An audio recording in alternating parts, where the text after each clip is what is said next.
Boom. How y'all doing today? Oh. I feel as though I'm completely vindicated. At the beginning of this conflict, I lost some subscribers. A healthy amount. Like 20 subscribers, like boom, one day. And I was completely fine with it.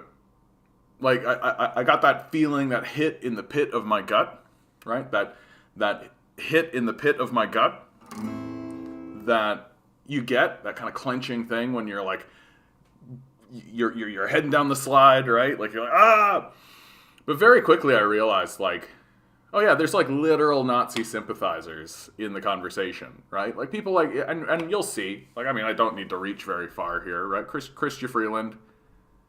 We got Christian Freeland walking around holding this is a banner that celebrates Stefan Berenda. I'm mispronouncing his name for sure. I'm up a few. Yeah, I'm up a few. These most recent videos are getting a lot of attention. I'm one of the only voices in the conversation that is not only revealing the truth of what's actually happening, which to me is the linchpin, right? The linchpin is that we're funding Nazis to invade the Donbass for 8 years. Like, that's the linchpin of the conversation that no Westerners want to talk about. So not only am I saying that, I'm also saying that Putin is completely justified in moving into that region, right? I'm not one of the anti-war people who, and I mean, believe me, I am anti-war. Like, I would like war to not exist as well, but my position is very simple, and I stated it in today's video. Like, it's all well and good to stand up and say, oh, war, everybody should talk about it. But what do you do when the main aggressor is not talking? Like, what do you do? Like, what's the actual solution to this problem? And the anti-war movement doesn't have it, right? They don't have a solution to that problem. I mean, the solution to the problem is to surround the halls of power and take this whole thing over. Like, come on. Like, that's the solution.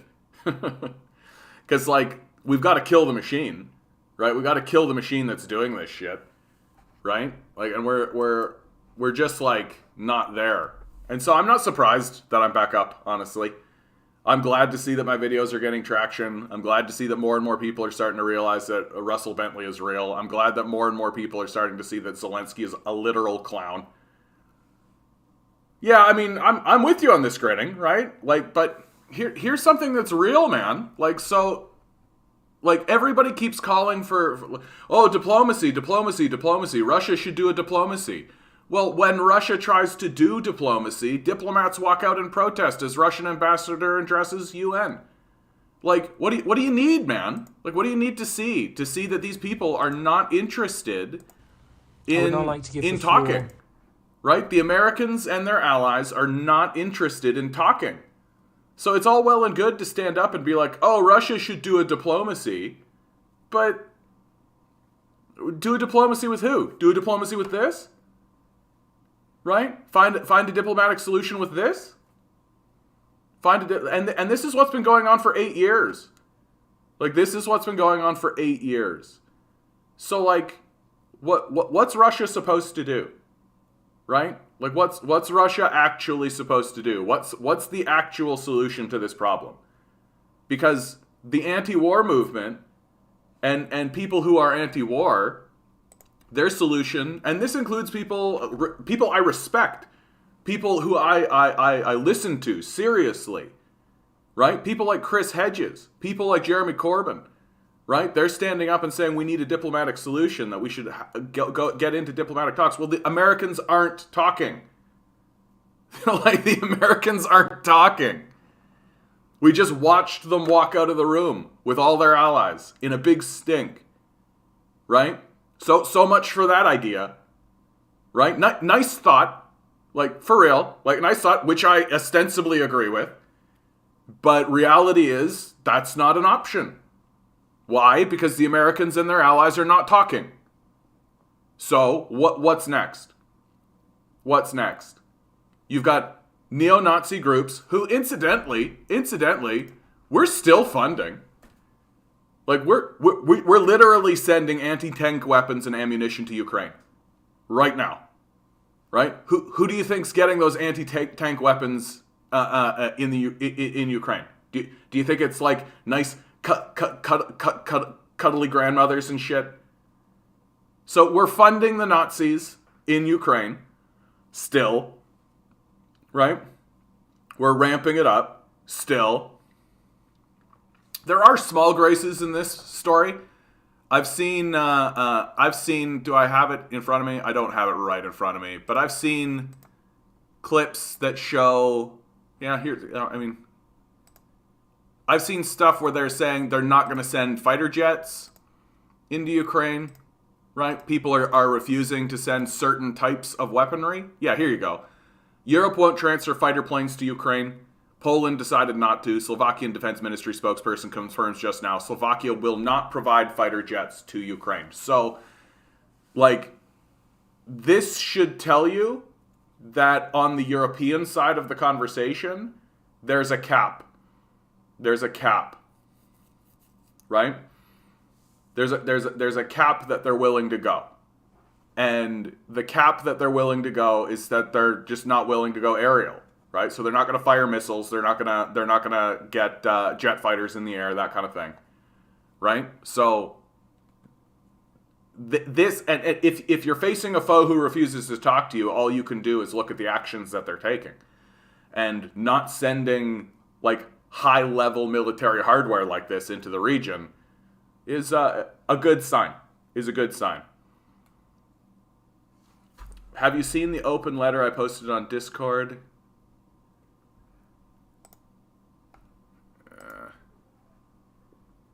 Is it this one, bud? Jordan Peterson, eh? Why not talk about Jordan Peterson amidst all this? The most meaningless figure in the dialogue. Is it this right here, bud? World Taekwondo revokes Putin's black belt over Ukraine. Like, how petty can you get? Like, how fucking petty can you get? Like, it doesn't get more petty. Like, this is the thing. Like, we're okay.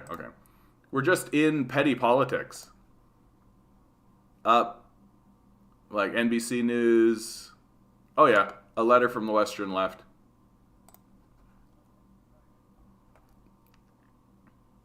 The anti-imperialism of idiots meant people turned a blind eye to Russia's actions.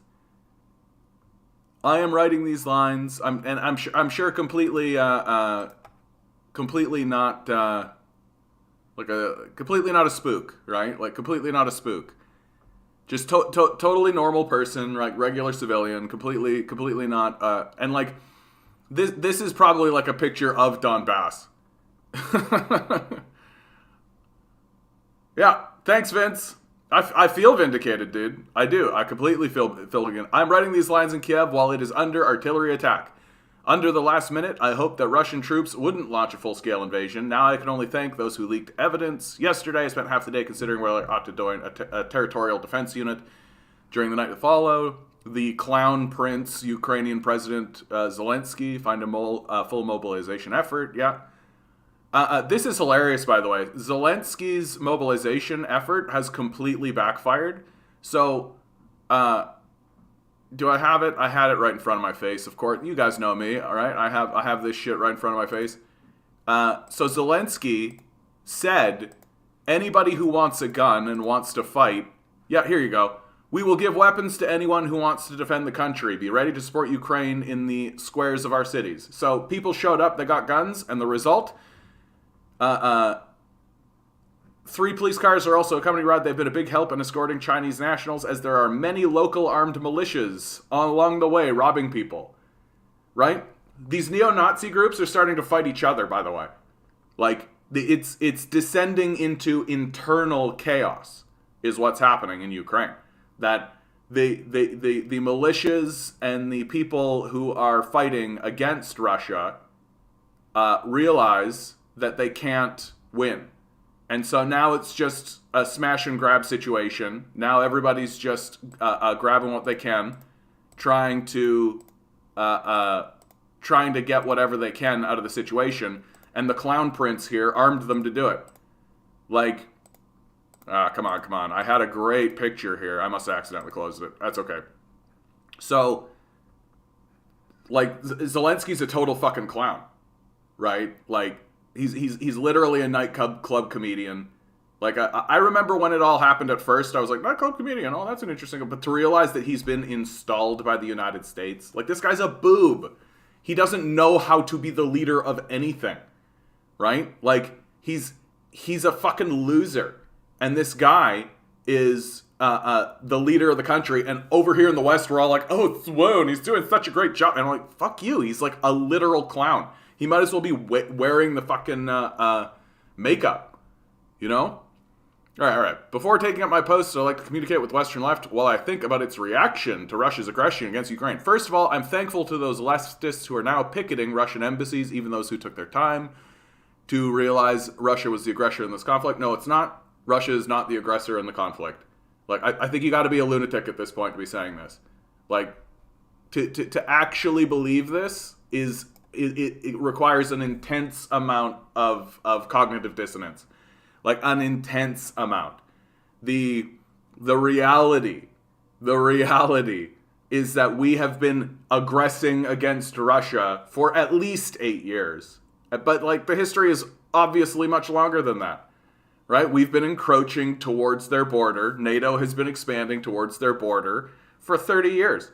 And the idea that we can just, like, fund Nazis on their border and fucking shell Russian citizens in the Donbass, like, get completely fucked. Get completely fucked. If you're standing in front of me and saying that Russia is the aggressor in this conflict, I no longer trust your opinion. Like, for real. Like, that's how big a deal this is for me. Like, literally, like, you can have many opinions of what's going on, and you can say many things, and many people do. But if you're going to stand in front of me and say that Russia is the aggressor, you're a fucking lunatic. Like, literally, I don't trust you to put your shoes on in the morning. That's what we're talking about.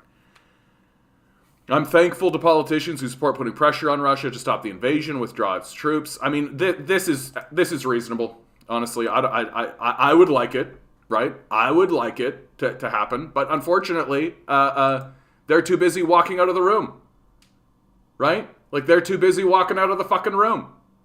So, what are you going to do? What are you going to do? Russia should do a diplomacy. No, we're not going to listen to them. Like, what do you want? Like, what do you want? You can't have it both ways. And I'm thankful to the delegation of British and Welsh MPs, unionists, and activists who came to support us in the days before the Russian invasion. I'm also thankful to the Ukrainian Solidarity Campaign, etc., etc. This article is about the other part of Western left, those who imagined, oh, here we go, NATO aggression in Ukraine, and who could not see Russian aggression, like the New Orleans chapter of the Democratic Socialists of America, or the DSA, which published a shameful statement failing to say a single critical word against Russia. I mean, your critique is that they didn't say a critical word against Russia, because there's been plenty of critical words made about Russia. Like, they don't need to pile on. Why bother, right? Like, or those who criticize Ukraine for not implementing the Minsk agreements, kept silence. Is this article even going to talk about the Donbass? Right? Like, this is just another omission strategy, right? Acknowledge the things that were said that you want to address and can actually speak to, and just don't talk about Donbass. Just don't talk about it, right? Or those who exaggerated the influence of the far right, wider phenomenon. Honestly, guys, like, Control F, Donbass. Oh, here you go. I wrote how the UN peacekeepers could have helped to resolve the Donbass conflict. Unfortunately, this has now lost its relevance. Okay, I'm good. I don't need to read this anymore. Like, no. I'm not... Don't waste my time. Like, if they're not going to talk about the Donbass conflict and its central importance to the issue, then I don't need to listen to them. Straight up. Like, straight up. I'm not interested in the article. I'm not interested in talking to them. I'm not interested in hearing what they have to say. I'm no longer interested. We are right. We have been funding neo-Nazi groups in the Donbass region in order to destroy Russians. If you're not going to talk about it, I don't care what you say. It's irrelevant to me. Conversation's over. Like, conversation's over. That's the conversation. And I'm over it. Like, I'm fucking over it. Like, it's all just apologetics and Nazi sympathizing from there. Like, we have been funding Nazi groups to go into Donbass and fuck up Russians for 8 years while walking out of the room. While walking out of the room when Russia stands up to speak. Like, no, I'm over the apologetics. Like, I'm fucking over it.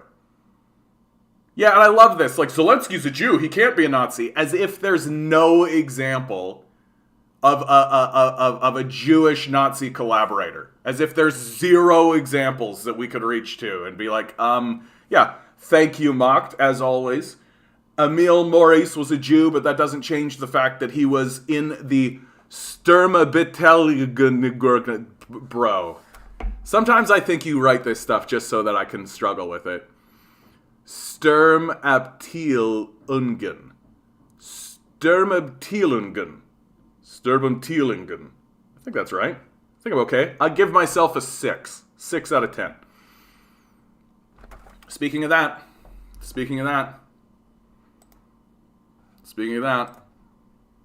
do the number. Here we go for today's number. It's March 1, 2022. 10 balls. Each ball has a number. Numbers 1 through 10. We got a 7, we got a 5, we got a 6. Numbers. We got a 1. Oh, yep, I'm going 10. I've been calling 10 for a while now, so I'm looking forward to it. It's going to hit one day. Pick a number. It's going to hit one day. Here we go. Get hype. Today's number is 4. Slid right through.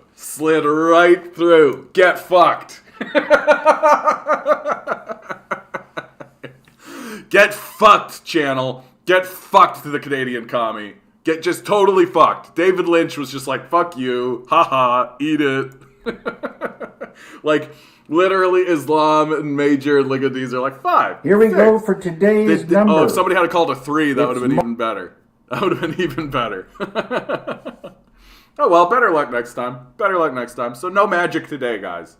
No magic today. Not David. The David Lynchian energy is not with us today. That's fine. He's a busy man. He's got to spread his energy around elsewhere in the world, right? He can't always be here, right? All right.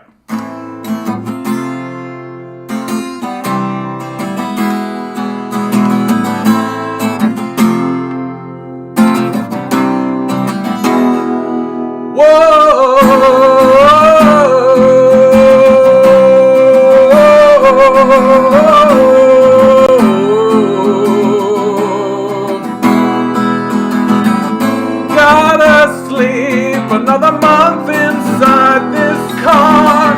The wage they pay me with don't get me very far. The chains that hold me break me down, but they don't scar. Can't even drink away my blues inside a bar. And this year sucks. This year sucks.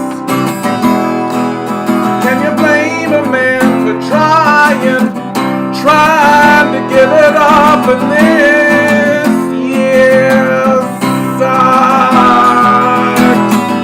Another day won't help that pain inside your back. The days get harder, but it's too hard to keep track. They keep you tied before your soul opens a crack. And God don't care what monkeys think about the facts. And this year sucks. This year sucks. Can you blame a man for trying to give it up? And this year sucks.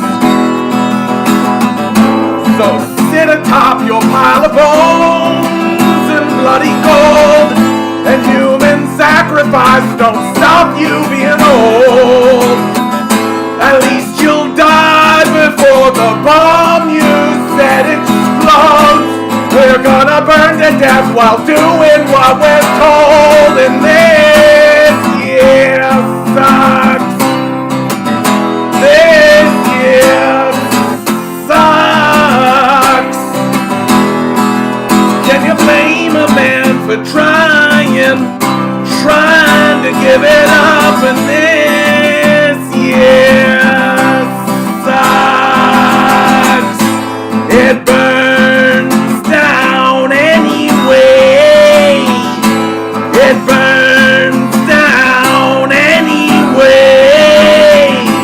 It burns down anyway.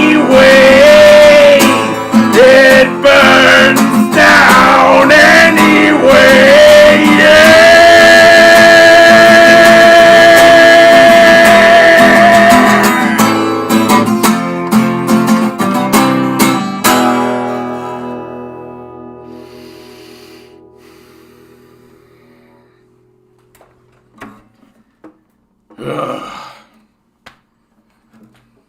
Who cares what Peterson thinks?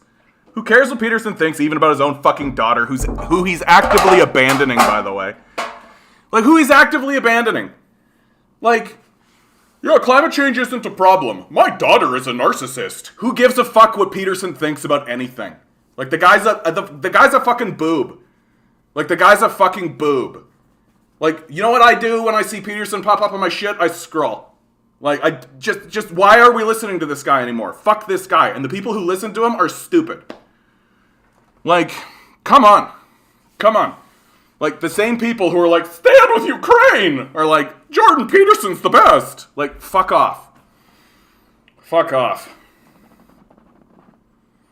We aren't exactly sure about that both of his parents were Roman Catholics. We don't know his parent. Yeah. The Jewish thing, I'm reading this book, The Rise and Fall of the Third Reich, and Schreier is like, yeah, the Jewish thing, maybe. That's sort of the thing, right? It is a maybe.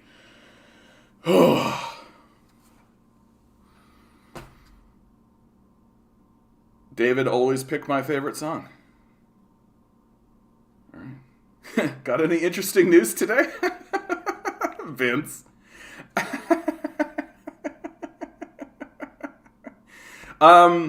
Chords are real easy, dude. E minor, C, F, E.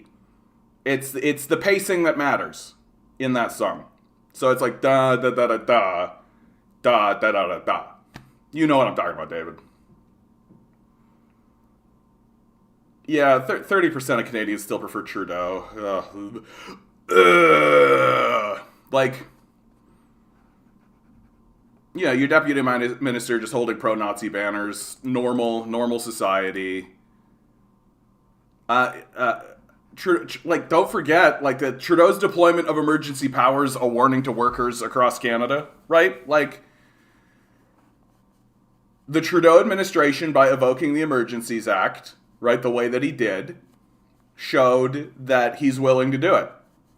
And that's a direct threat to leftists.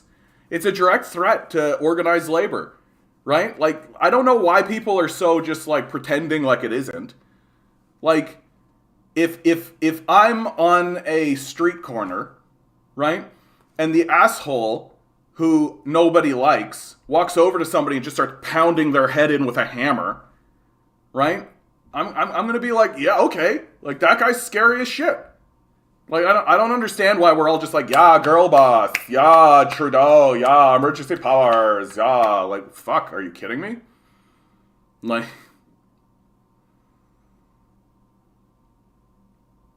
I had a debate with a conservative about Jordan Peterson. He was arguing that he's an honorable person. I fell for this line for a while, too, with Peterson, right? Like, but, look, Jordan Peterson is a fucking racist. Like, an overt, avowed racist at this point, right? Like, literally doesn't acknowledge the existence of systemic racism, doesn't care about the history of slavery, doesn't care about the history of segregation, doesn't care.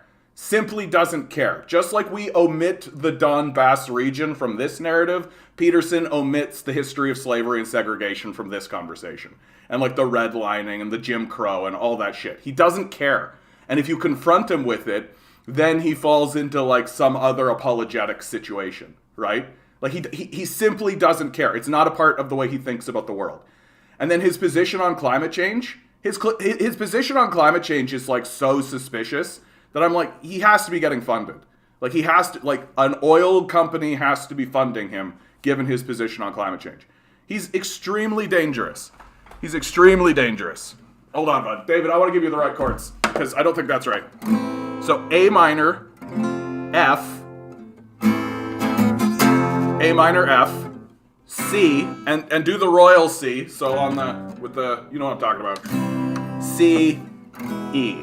So A minor, F, C, E.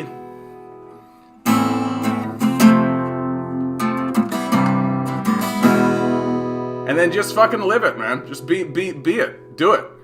Right? The right from the get, you like grab people by the balls with this song. That's why I love this song, right? Is that like, whoa, and you just like grab them right by the fucking balls. You're just like, ah! And you don't let go. And you don't let go. And then you fucking burn the house down. That's what you do with that song. That's why I love it. That's why I'm a huge fan of that song. Because its intention is to burn out the consciousness of those that hear it, and it does it.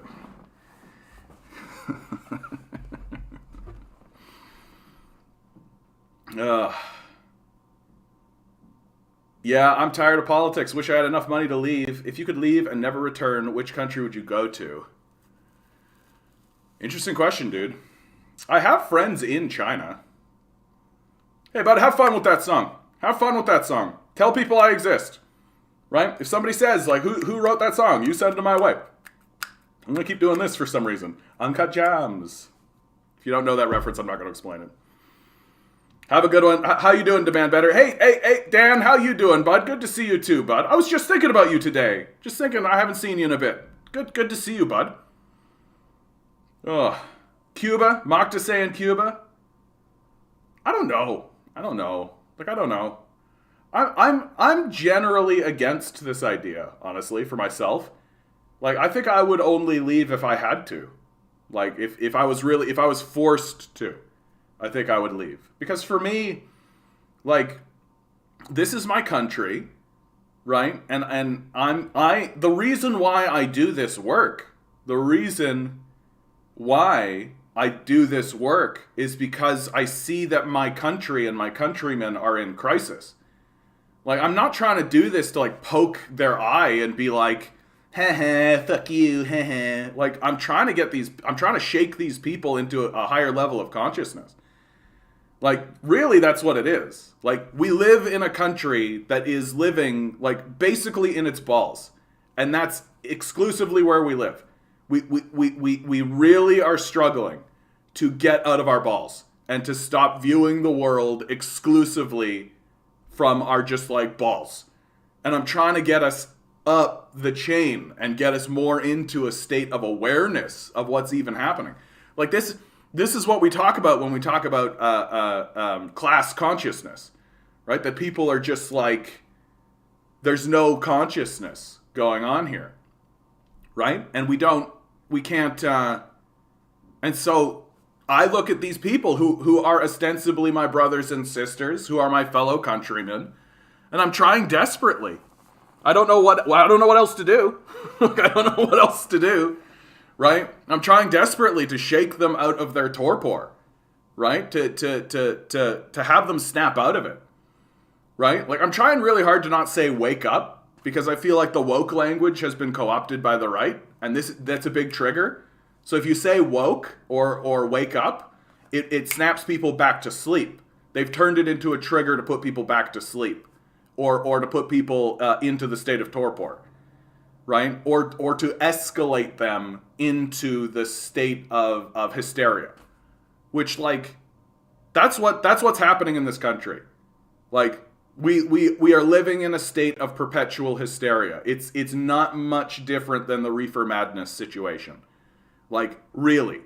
And I've talked about this before on the channel, so I won't go into it too much at length. But, like, it's not hard to understand that, like, a country that bans a plant while smoking a different plant is in a hysteria, right? And things like communism, things like this Ukrainian conflict, right?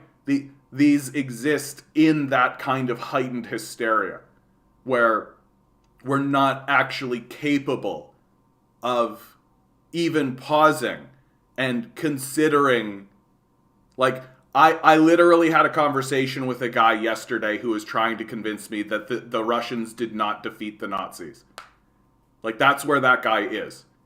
That, like, no, the Russians did not defeat the Nazis. And I'm like, 25 million dead. And he was just like, yeah, because they suck at war. Like, that was his position completely.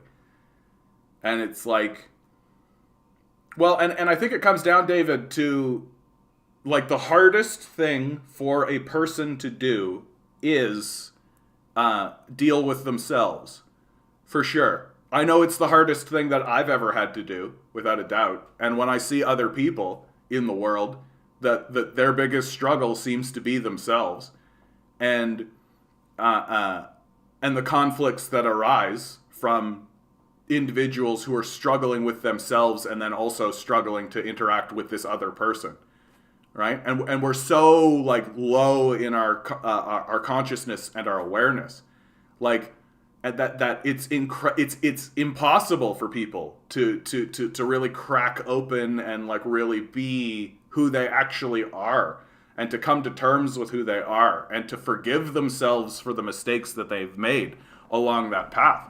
And so that manifests itself on the societal level, where we have a country full of people who can't deal with themselves and don't actually do the self-analysis that's required, the hard work, the hardest work you will do, about to gain self-awareness, to gain self-analysis, to be honest about oneself.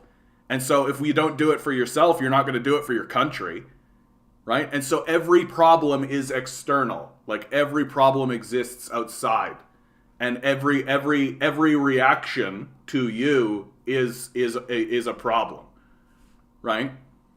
Like, every action is a problem.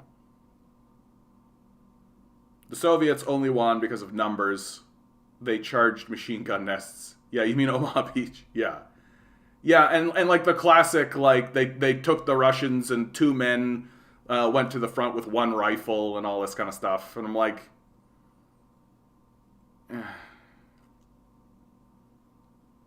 this is pure idealism. I don't know what you're referring to, Ryan. And working people have no country. Yeah, I mean, this is somewhat of the, we're getting into an interesting question. Like, does Canada even exist? Like, what is Canada? This idea of Canada. We can fix society by thinking about stuff, guys. But that's literally how you do it. Like, that is literally how you do it.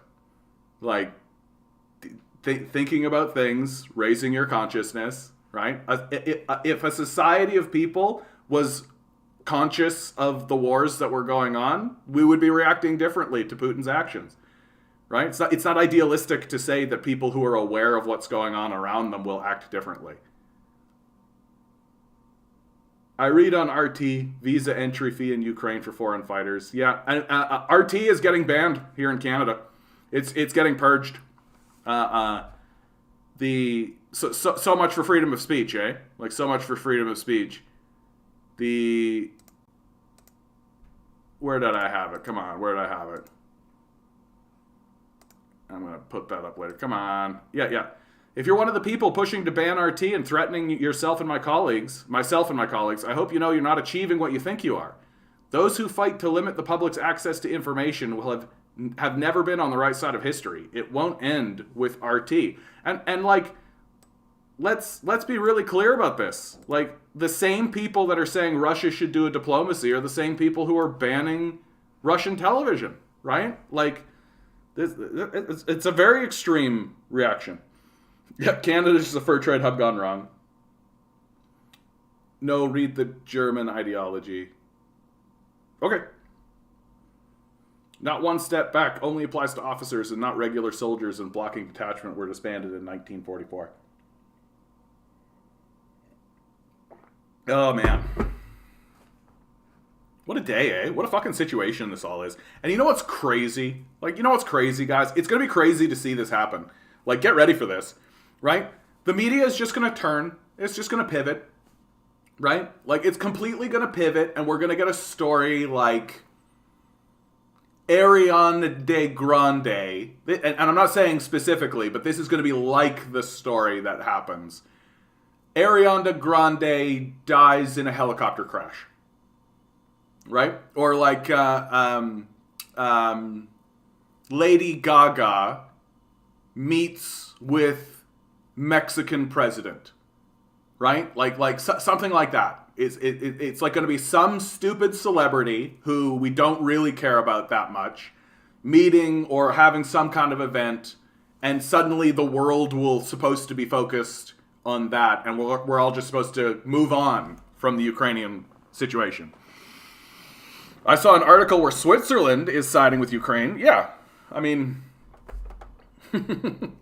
like the EU, and at this stage in the game, that's kind of a no-brainer for Switzerland. Like, the EU now is getting into sanctioned territory, right? So the lines are being drawn. Russia is being excluded from the West, right? Which is normal, right? Typical. And this is like the long history of relations between the West and Russia. That, like, for a while we talk to Russia and we do dealings with Russia, and then there's some event that occurs, and then we bring down, and then we call it the Iron Curtain or whatever, and pretend as though we don't have a part in any of that while we ban their media and all that shit. And Russia goes its way, and Russia's going to join up with China, and that's going to be like a global south. So it's like literally like a global south versus global north sort of situation, right? With Australia just being there, being like, It's funny listening to Australia during this period of time, dude. The Australians are like, boy, do we not want a war with fucking China. Like, please don't do it. Just don't do it. Just don't do it. Ugh. I feel like I'm like really powering through. And of course, in the midst of all of this, right, let's not forget, in the midst of all of this, right, more than half of Canadians can't keep up with cost of living. Like, we live in a fake pretend society. Like, this is a fake society. Like, it doesn't really exist, right? It is just like oil companies, and like the Hudson's Bay Company in a trench coat, essentially.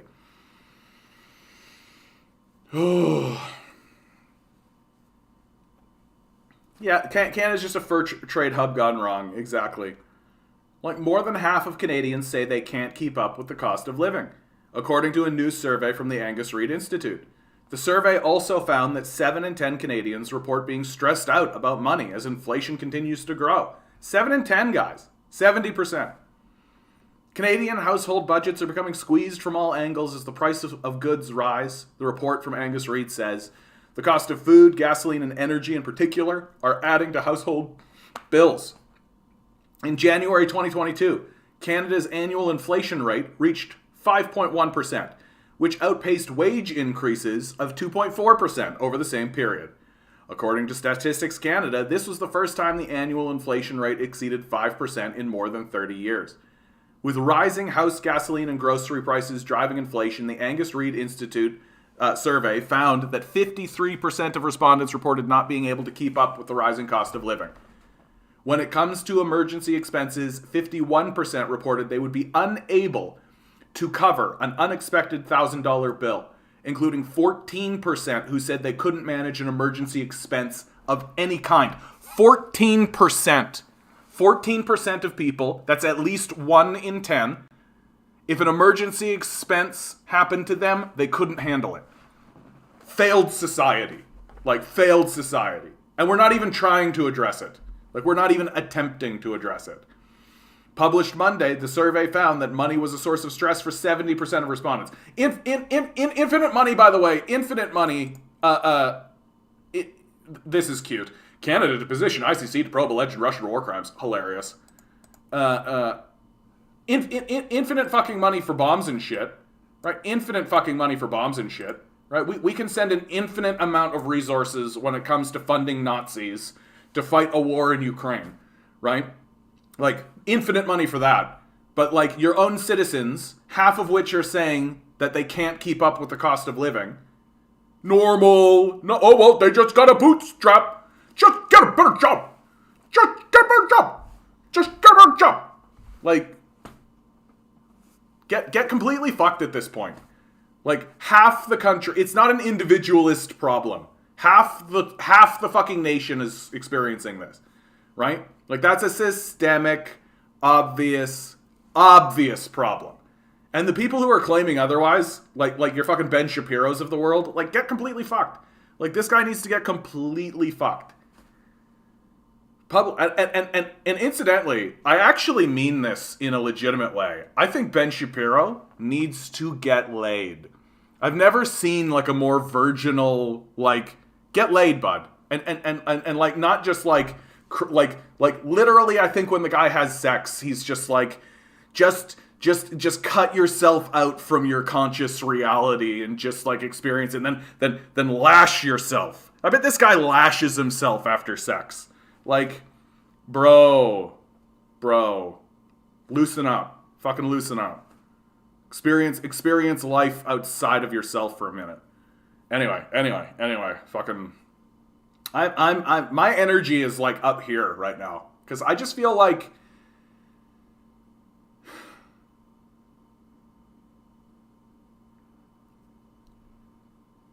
when the WMD lie turned the corner, and everybody around me started to say, oh yeah, WMD thing was a lie, we got lied to, right? That was one of the greatest moments of my life. Like, it really was. I had spent years in this, like, isolated, dour space where everyone around me thought that I was a fucking kook. Everyone around me thought that I was a lunatic. I had zero allies in this conversation. Outside of little threads, outside of just, like, little beacons of light that I could grab onto. People like Noam Chomsky, people like Chris Hedges. These were the little beacons of light that I could attach myself to, while everyone around me said that I was a fucking lunatic. And when this conflict happened, that happened again. Except this time I had this channel. This time the internet's like a robust and real thing. This time there are actual groups of people who are like, yeah, it's probably fucking bullshit. So it was better. But the sensation and the feeling and all of that was the same. And so, as I see the society turning the corner, all of these emotions, all of that experience of mine, of the turning of the corner, that the population comes to recognize that, oh shit, we've been lied to, it's happening again. And this time it's happening faster. And all of these assholes who have been walking around being like, Russia's an aggressor, are going to look like total fucking morons. Well, I mean, they already look like fucking morons, but people are going to realize it. Like,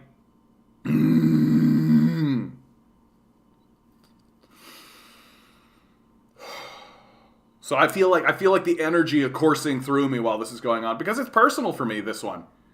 Like, this story goes beyond, for me, like, just, like, the commenting on the death cult. Like, this one hits me right in the fucking gut. This one brings up, like, years of my life where I was called a fucking lunatic and a kook and a crank and a loser and all that kind of shit, and I was right. I was dead right.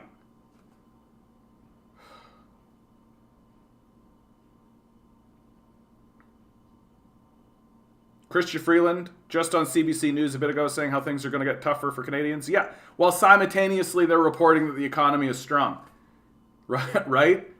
Like, they're not even trying.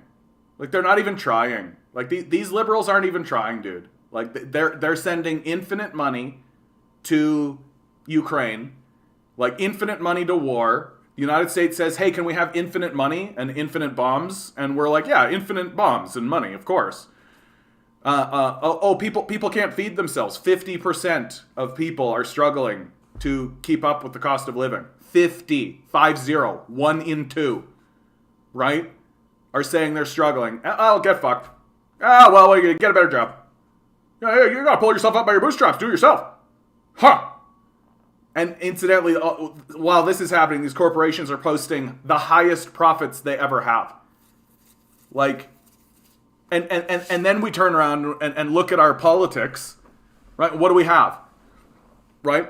We've got far-right lunatics whose strategy is to destroy the government, right? Their strategy is to destroy the government, so make the economy far worse than it is currently. So destroy the government, and incidentally, that's not hyperbolic at all. Like, here you go. So destroy the government, right? Destroy any support systems that the populace actually has, right? Take the money that we're using for that and extract it off into offshore town, right? Who gives a fuck about these people? They don't need healthcare anyway. So just extract as much wealth as you possibly can from the society. And this is the Conservative Party's like stated ethos, right? Like, this is what they want to do. And so major austerity. They don't think climate change is real, right? So they're not going to do anything about that. And in fact, will dismantle anything that we've done about that. So they're just like nightmare sociopath creatures who are literally, their stated agenda is the destruction of humanity.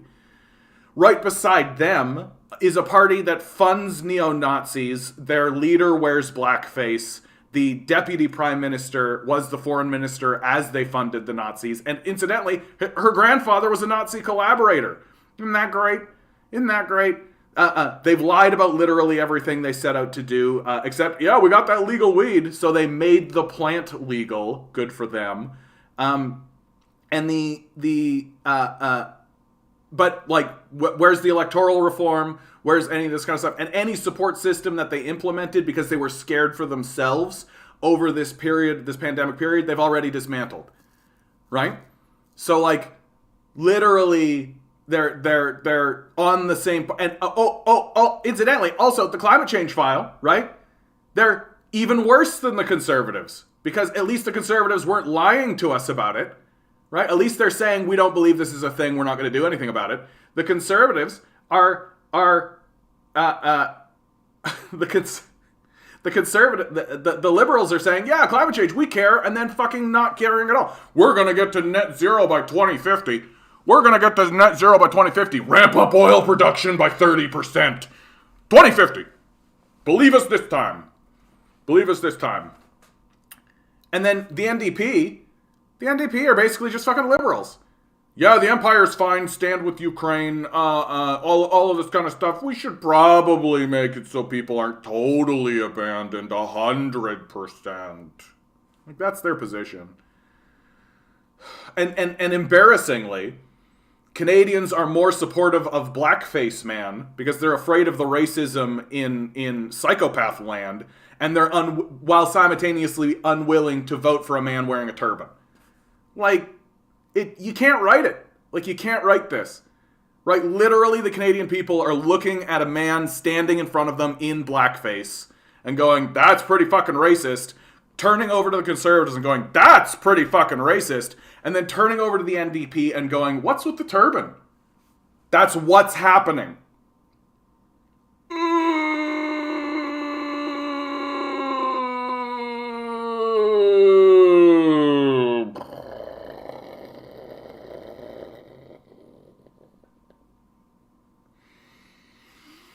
Hey, Scourge God, how you doing, bud? Haven't seen you in a while.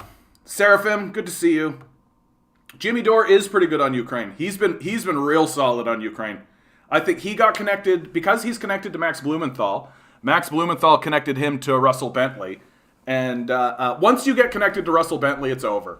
Like you can't deny what Russell Bentley is talking about. You just can't. Like, Russell Bentley is a man that has lived in the Donbass region since 2015. He moved there because of the coup. because of the coup. He's been fighting Nazis in the Donbass region the entire time. You can't ignore this guy. Like, you can't. And the second you get connected into this guy, you really see what's going on. And so I think Jimmy Dore got connected to that guy because of Max Blumenthal, and from there he's just been off to the races. Like, and yeah, so if you want to see good reporting done on this Ukraine, and Dore, of course, is dredging up all of sort of the petty politics with like Cenk Uyghur and all this bullshit that he does all the time, which I find to be quite tedious. But within that, he's also pointing out a lot of the disinformation, misinformation, the lies, the nonsense. He's got a larger base to work from, so he's getting a lot more information. Like the Ghost of Kiev story is hilarious, where there's apparently this mystery Ukrainian fighter that's blowing up Russian planes, and it just doesn't exist. Like, what are you talking about, Ben Shapiro getting laid? I don't know how it is in Canada, but there's an age of consent in the U.S. Good point, Grinning. Good point. My mistake. My mistake.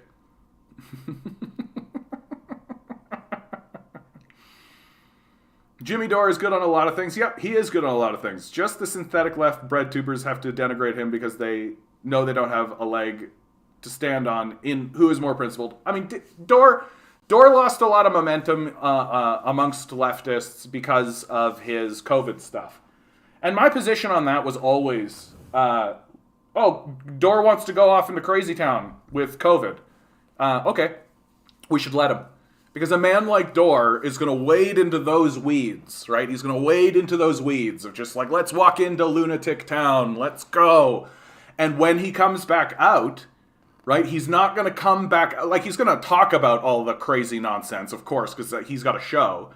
But at the end of that journey, a man like Dore is going to walk out of those weeds and that mire holding one piece of evidence, holding one document that he's going to throw down in front of you and be like, look at that. And you're going to go, oh, fuck. And that's because that's how Dore rolls. I've seen this happen with him over and over and over again. This is his journey. He wades just like head down, walking straight forward, just into the most controversial, most insane shit you'll ever see, and he'll listen to crazy nonsense, and he'll talk to crazy people, and then he'll turn around and then wade back through all of the leftists who are shitting on him. So he like wades into the conflict, and then turns around with the piece of evidence, and then wades back in to the people who are shitting on him for having waded in the first place, right? Right? And then, oh no.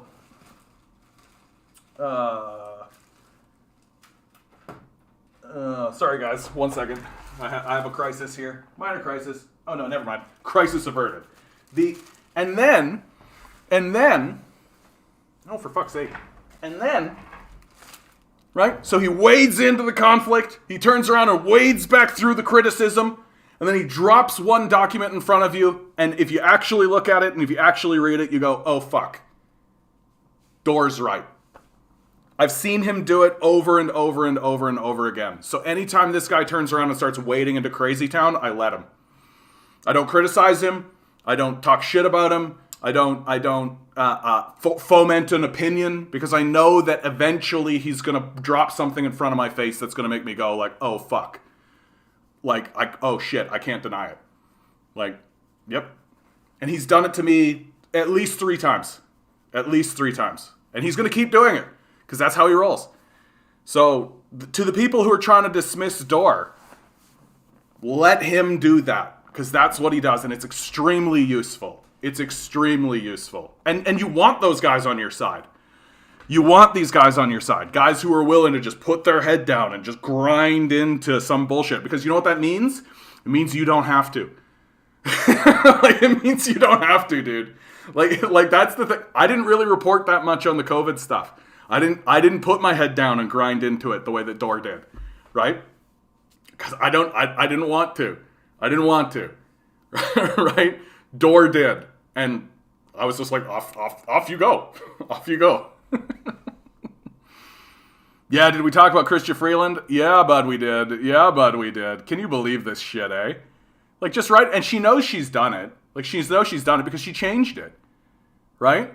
Like, why change it? Like, so she takes this picture down and puts this picture up instead. She knows what she's done.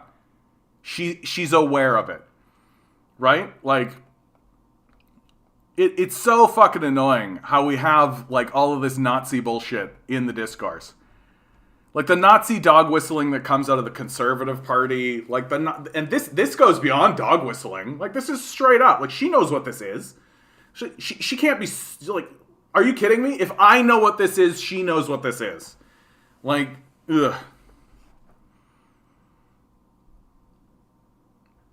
I've been saying a lot of comment lately that Trump said climate change is good because more water sun. What a fucking idiot, eh? Like, what a dumb idiot. Like, this is the thing that kills me about needing to report on Trump, is that he's such an idiot. Like, he's a clown. He's like Zelensky. He's just a clown, right? Like, he's not actually in charge of anything. He doesn't know how anything works, right? He's just a moron who wants to be the president. And so they're just grabbing him and being like, okay, the populace seems to like this guy, right? Just like fucking Reagan. Like, the difference between Reagan and Trump, in my view, is that Reagan existed in a time when what people wanted was a statesman. They wanted a man to come out and say, we here in the United States are standing strong for America. And Mr. Gorbachev, take down that wall, right? Like, that's what we wanted. Now, like, things have become so grotesque and so disgusting in our society that what we want is somebody who's just like, I'm the president. I'm the president. That's what we want. We want that. I mean, sure, there's a segment of the population that's looking for this guy. You know, America, you know, if you're in Ukraine right now, you better leave.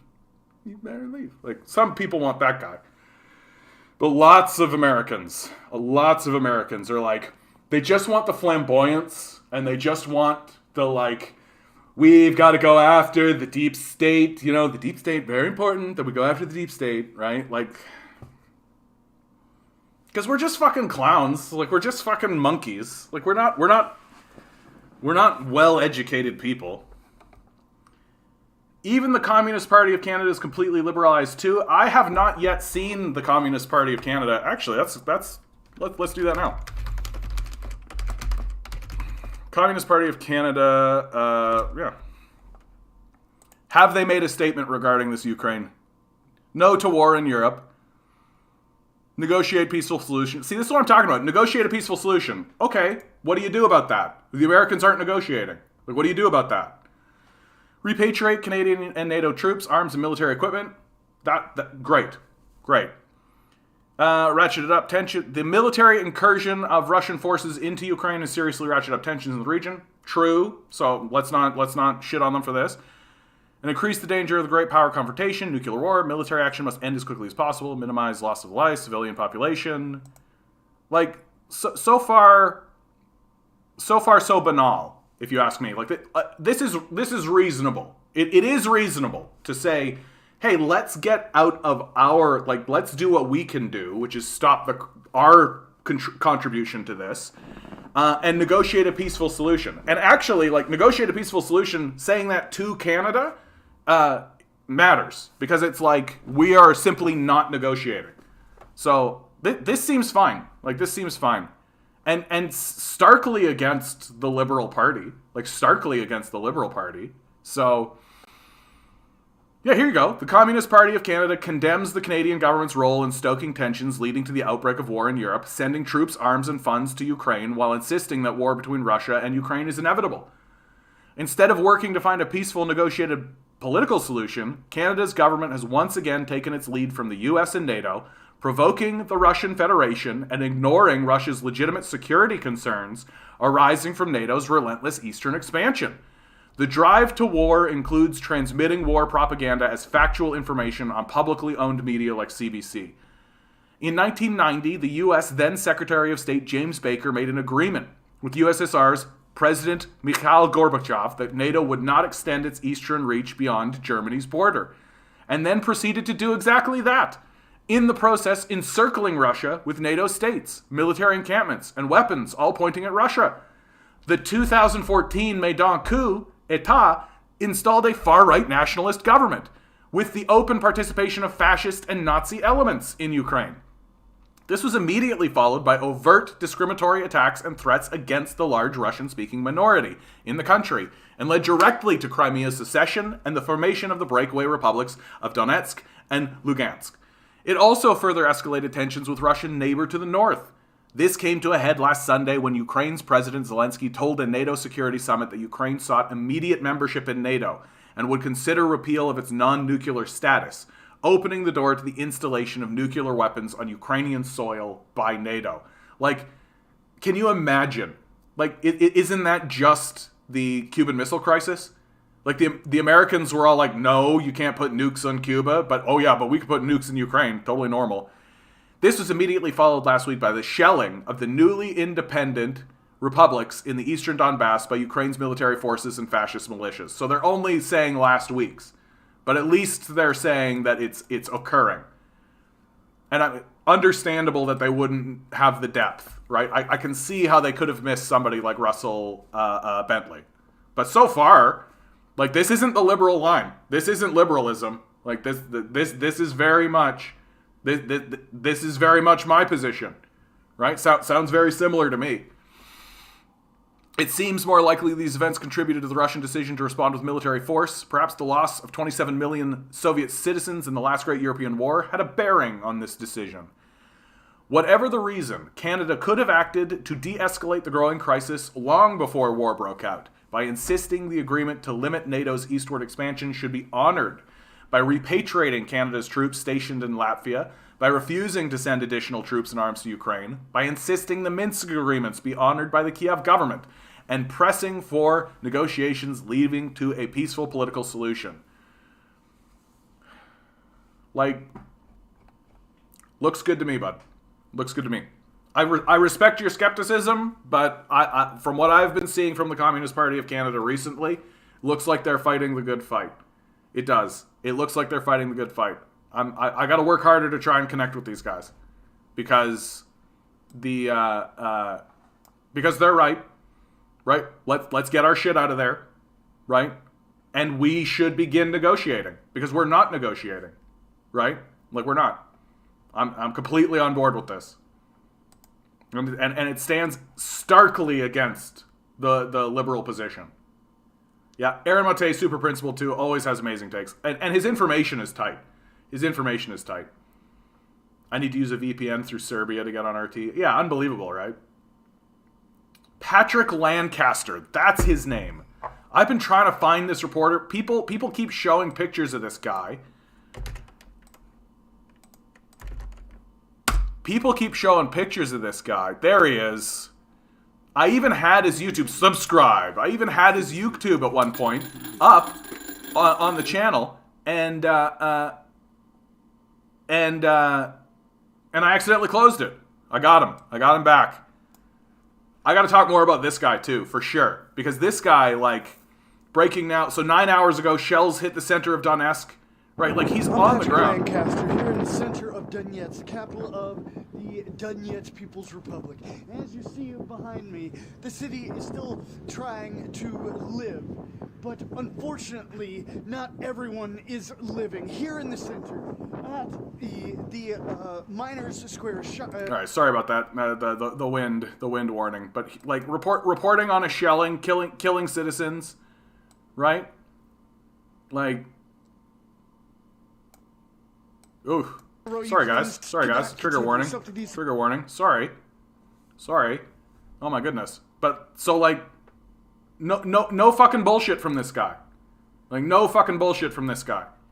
And like, and this guy's position, near as I can see, is essentially Russell Bentley's position, right? They're fighting Nazis. And like, we just don't talk about it. Or downplay it to like a degree so that it becomes absurdism.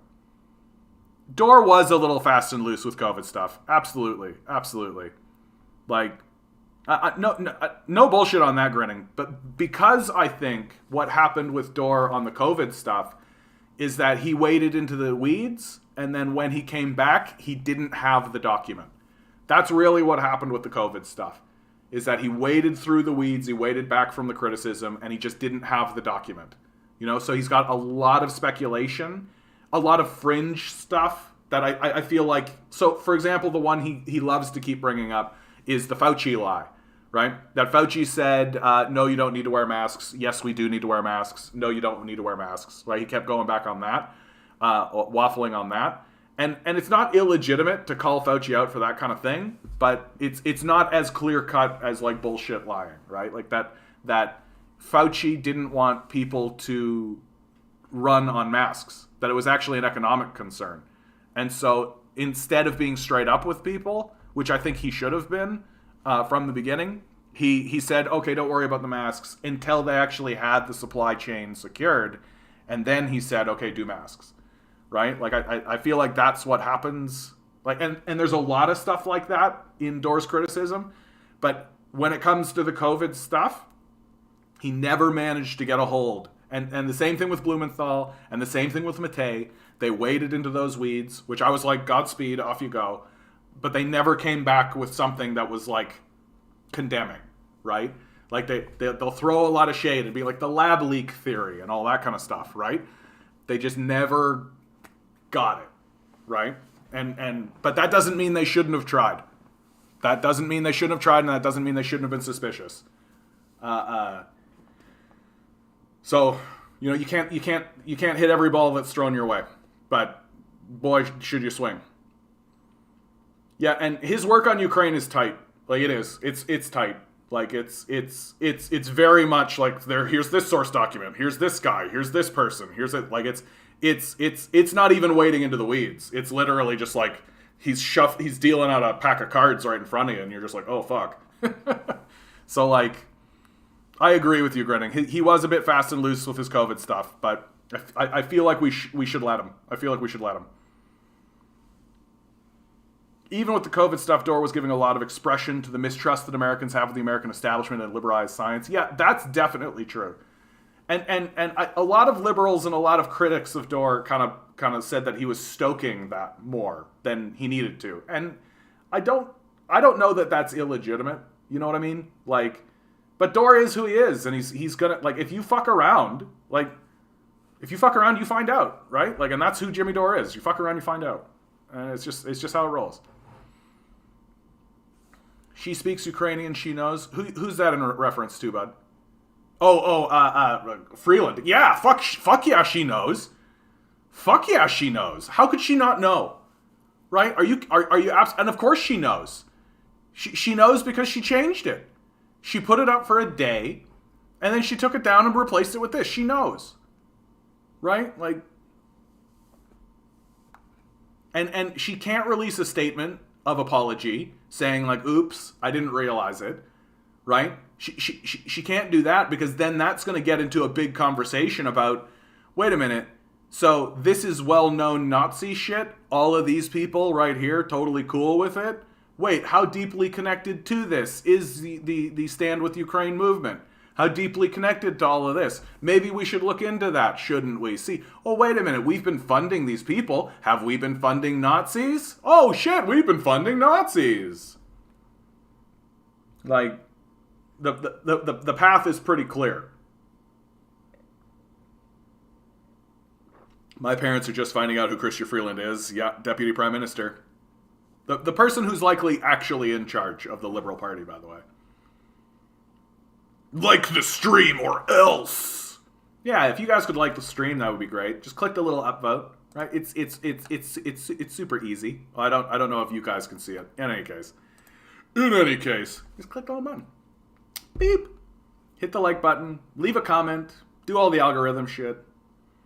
You're much more generous with Fauci than I am. I just assume anything on the mainstream media is a lie. Yeah, that's my... and honestly, Grinning, like when it comes to the Fauci thing, the reason why I appear generous or soft to someone like him is because I don't really know that much about the situation. Like, straight up, like, the COVID stuff, right from the outset, I said to myself, I'm not going to spend too much time on this. It's chaos. There's so much humanity. Like, there's so much humanity going on that until people start showing me source documents, I'm not going to, like, pound the pulpit. I'm not going to take a strong position. And so really that ended up with people being like, did you hear that Fauci lied? And I went, yeah, probably.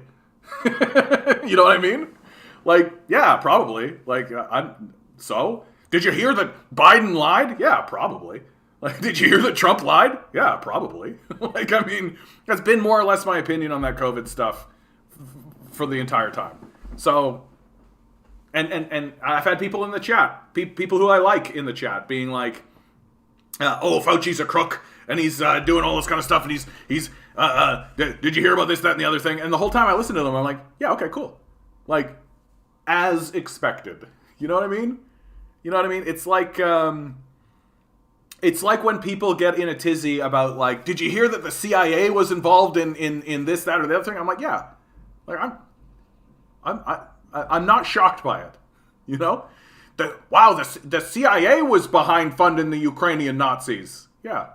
I don't even really need to see a source document on that. I just assume that to be the truth. Because that's how the CIA rolls. And it's the same thing with this Fauci stuff.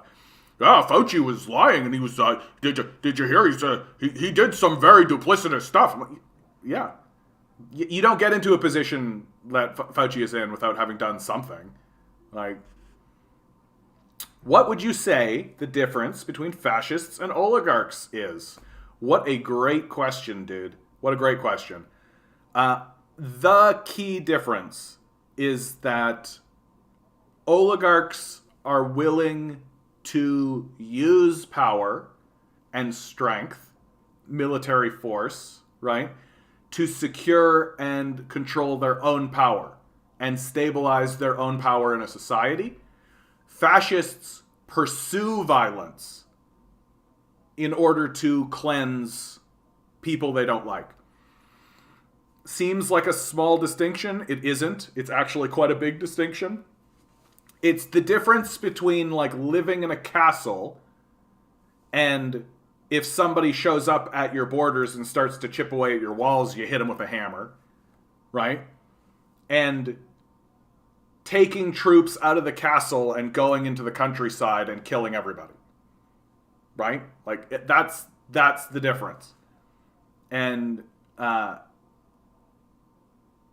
like, in a way, it can be understood very cleanly as just, like, defensive, offensive.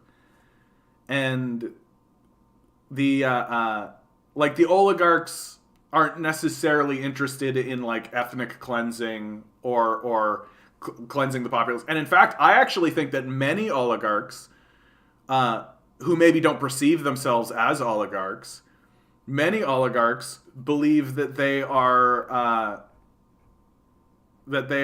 on the side of many oligarchs would like to live in a society where everyone is happy, everything is great, right? Everyone's just smiling and happily working away. Like, that's how the oligarchs would like it to be, I think, right? They can't get there because of the structure of what maintains their oligarchy, right? But I think many of them actually do believe that we should live in a society where everyone's taken care of and everything's great, right? Loaf. First time I've checked in since a bit before you shaved. It's unsettling. Unsettling, Loaf. Oh no. Now you've made me all self-conscious about my face. Were oligarchs just rich dudes like Bezos? Yes, but, like, the Bezoses and the Gates and the Musks are, like, new oligarchs, right? These guys are, like, and there's a big reason why they're put at the front and center. First of all, they have the largest amount of capital, right? Of fictitious capital, right? But, like, I think that the old oligarchy, right, which is like your Rockefellers, right, which is your Rothschilds, right? These guys who have been at the top of the American oligarchy since the outset, And in fact, many of them have ties to the old English monarchy, right? And these guys are the ones who are actually in control. These guys are the ones that actually have influence and power. And they are fine if the Gates and the Musks and the Bezoses want to be front and center. Because the real power, like the real oligarchs, right, are smart enough and have been around for long enough to recognize that you do not want people to know you exist, right? You do not want people to understand you exist, right? Like somebody like David Thompson. David Thompson is exactly what I'm talking about. Like he's the clearest example of David Thompson, 3rd Baron Thompson of Fleet. That's his official title, by the way, recognized by the Canadian government. His family, right? His family moved over as monarchs to Canada. Right? The Lord Thompson of Fleet. The Right Honorable Lord Thompson of Fleet. Right? So, like, we're talking about people who, like, when they would walk into a room, a guy would precede them going, "The Right Honorable 3rd Baron of Fleet, Lord Grimofley Thompson of Chancebury." Right? Like, that's the kind of shit that we're talking about. And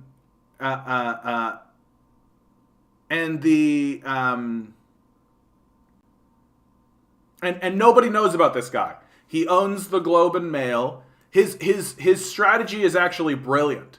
He doesn't actually own much, right? He's the chairman of the Thompson Corporation, but that doesn't mean anything to the regular citizens, right? What does he own? He owns 20% of everything, right? That he has a portfolio that includes 20% of basically everything, right? This gives him plausible deniability, right? Because, and I've had people say this to me, like, well, I just watched him sell all his stocks in this. How can you say he owns it? It's like, dude, what the fuck are you talking about? Like, he owns 20% stocks in fucking everything, right? So if a company collapses, it doesn't really matter. Loaf. I had the same effect when I shaved back in January for the first time in like 4 years. 4 years is a long time, bro. That is a long time. Like, aren't fascists ruling over USA right now since JFK assassination to use force to take over? You're talking about, like, the CIA shit, right? Like, this is the thing, man. Like, America's chaos. Like, it's total fucking chaos. That if you wanted to point to an institution that is actually in control in America, it's likely the military. Like, the military-industrial complex that Eisenhower warned about, right? Like, that's probably who's actually in control. But I generally take the line that Terence McKenna said, which is the truth is actually far more terrifying, right?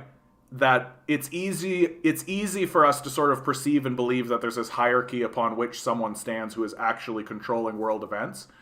But the truth is that no one is in charge, that no one is in control. And that's actually scarier for us to deal with, that there are fascists, and there are Nazis, and there are oligarchs, and there are bankers, and there is the CIA, and there is the United States military, and there is all of these things. These things interact with one another and talk to one another and try to foment some kind of idea of order and organization, but really no one's in charge. No one's in charge. The president's not in charge of the earth. Are you kidding me? No. No one's in charge, right? We're just trying to make it happen. We're just trying to get through it, right? And some of us are being more psychotic about it than others. And we've erected psychotic institutions. And this starts to take us into a more kind of religious or artistic understanding. This is why war is a force, right? This is why ancient societies created gods of war, right? That it was just understood that, like, sure, there's organizations and there's structures and there's like this orderliness that exists somewhat, but the reality is that there's an overwhelming, like, force that can overtake all things and achieve its own objectives. And its own objectives, like, the objective of war is to do war. That's it. That's it. And so it's like capitalism is its own force, right? Like the structures that like people are trying to be in control, but they're not. And the smart oligarchs, the smart people, are people like this guy, David Thompson, 3rd Baron of Fleet. Nobody knows who he is. He's the richest man in Canada, right? He owns like 20% of everything, just because he has like a portfolio that lets him do that. And he's like monarchy, and he doesn't do interviews. He doesn't have like a show. When he wants to publish something and spread it into the populace, he does it through the Globe and Mail, which is a respected outlet. And he's actually he's actually quite clever in my view, which is that he has made sure that the Globe and Mail maintains its credibility. So, and the way he's done that is that he doesn't let it report on anything, but when it does report on something, it's correct. That's how he's maintained the credibility of that paper, and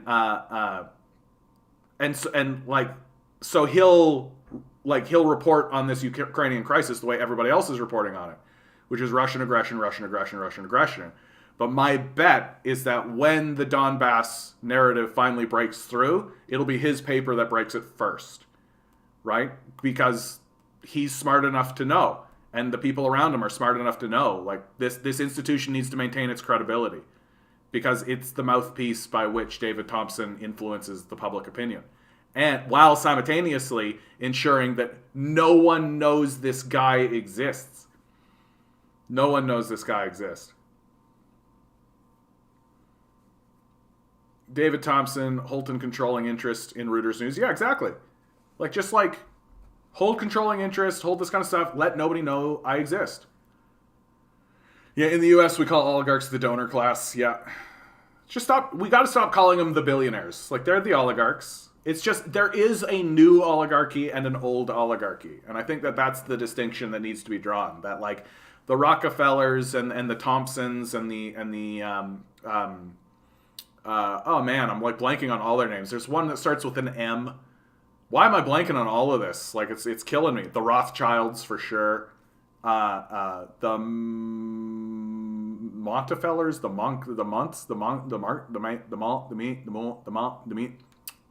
It's just floating around in my head, laughing at me. One of you guys will hit me with it, and yeah, so those guys are the old oligarchy, and then there's this new oligarchy. And the reason why the old oligarchy is fine with letting this new oligarchy take center stage and get all the attention is that if there's a public uprising, these are the guys that'll get fucked over while these guys slink into the shadows.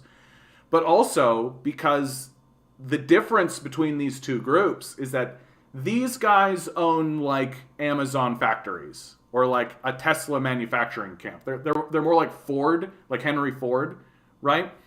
These guys are deeply embedded in the currency system itself. Places like the Federal Reserve, right?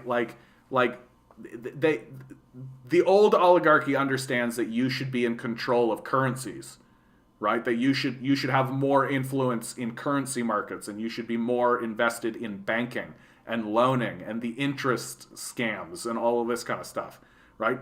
That's the old oligarchy. So it really is the different, these guys have the most money. These guys own the money. Right? That's the major difference. And these guys are more than happy to let these guys, be on the cover of whatever magazine and do this and let everybody know who you are. Because if shit gets real, these guys get fucked. Right? The pitchforks come for these guys while these guys just slink off into the shadows. Right?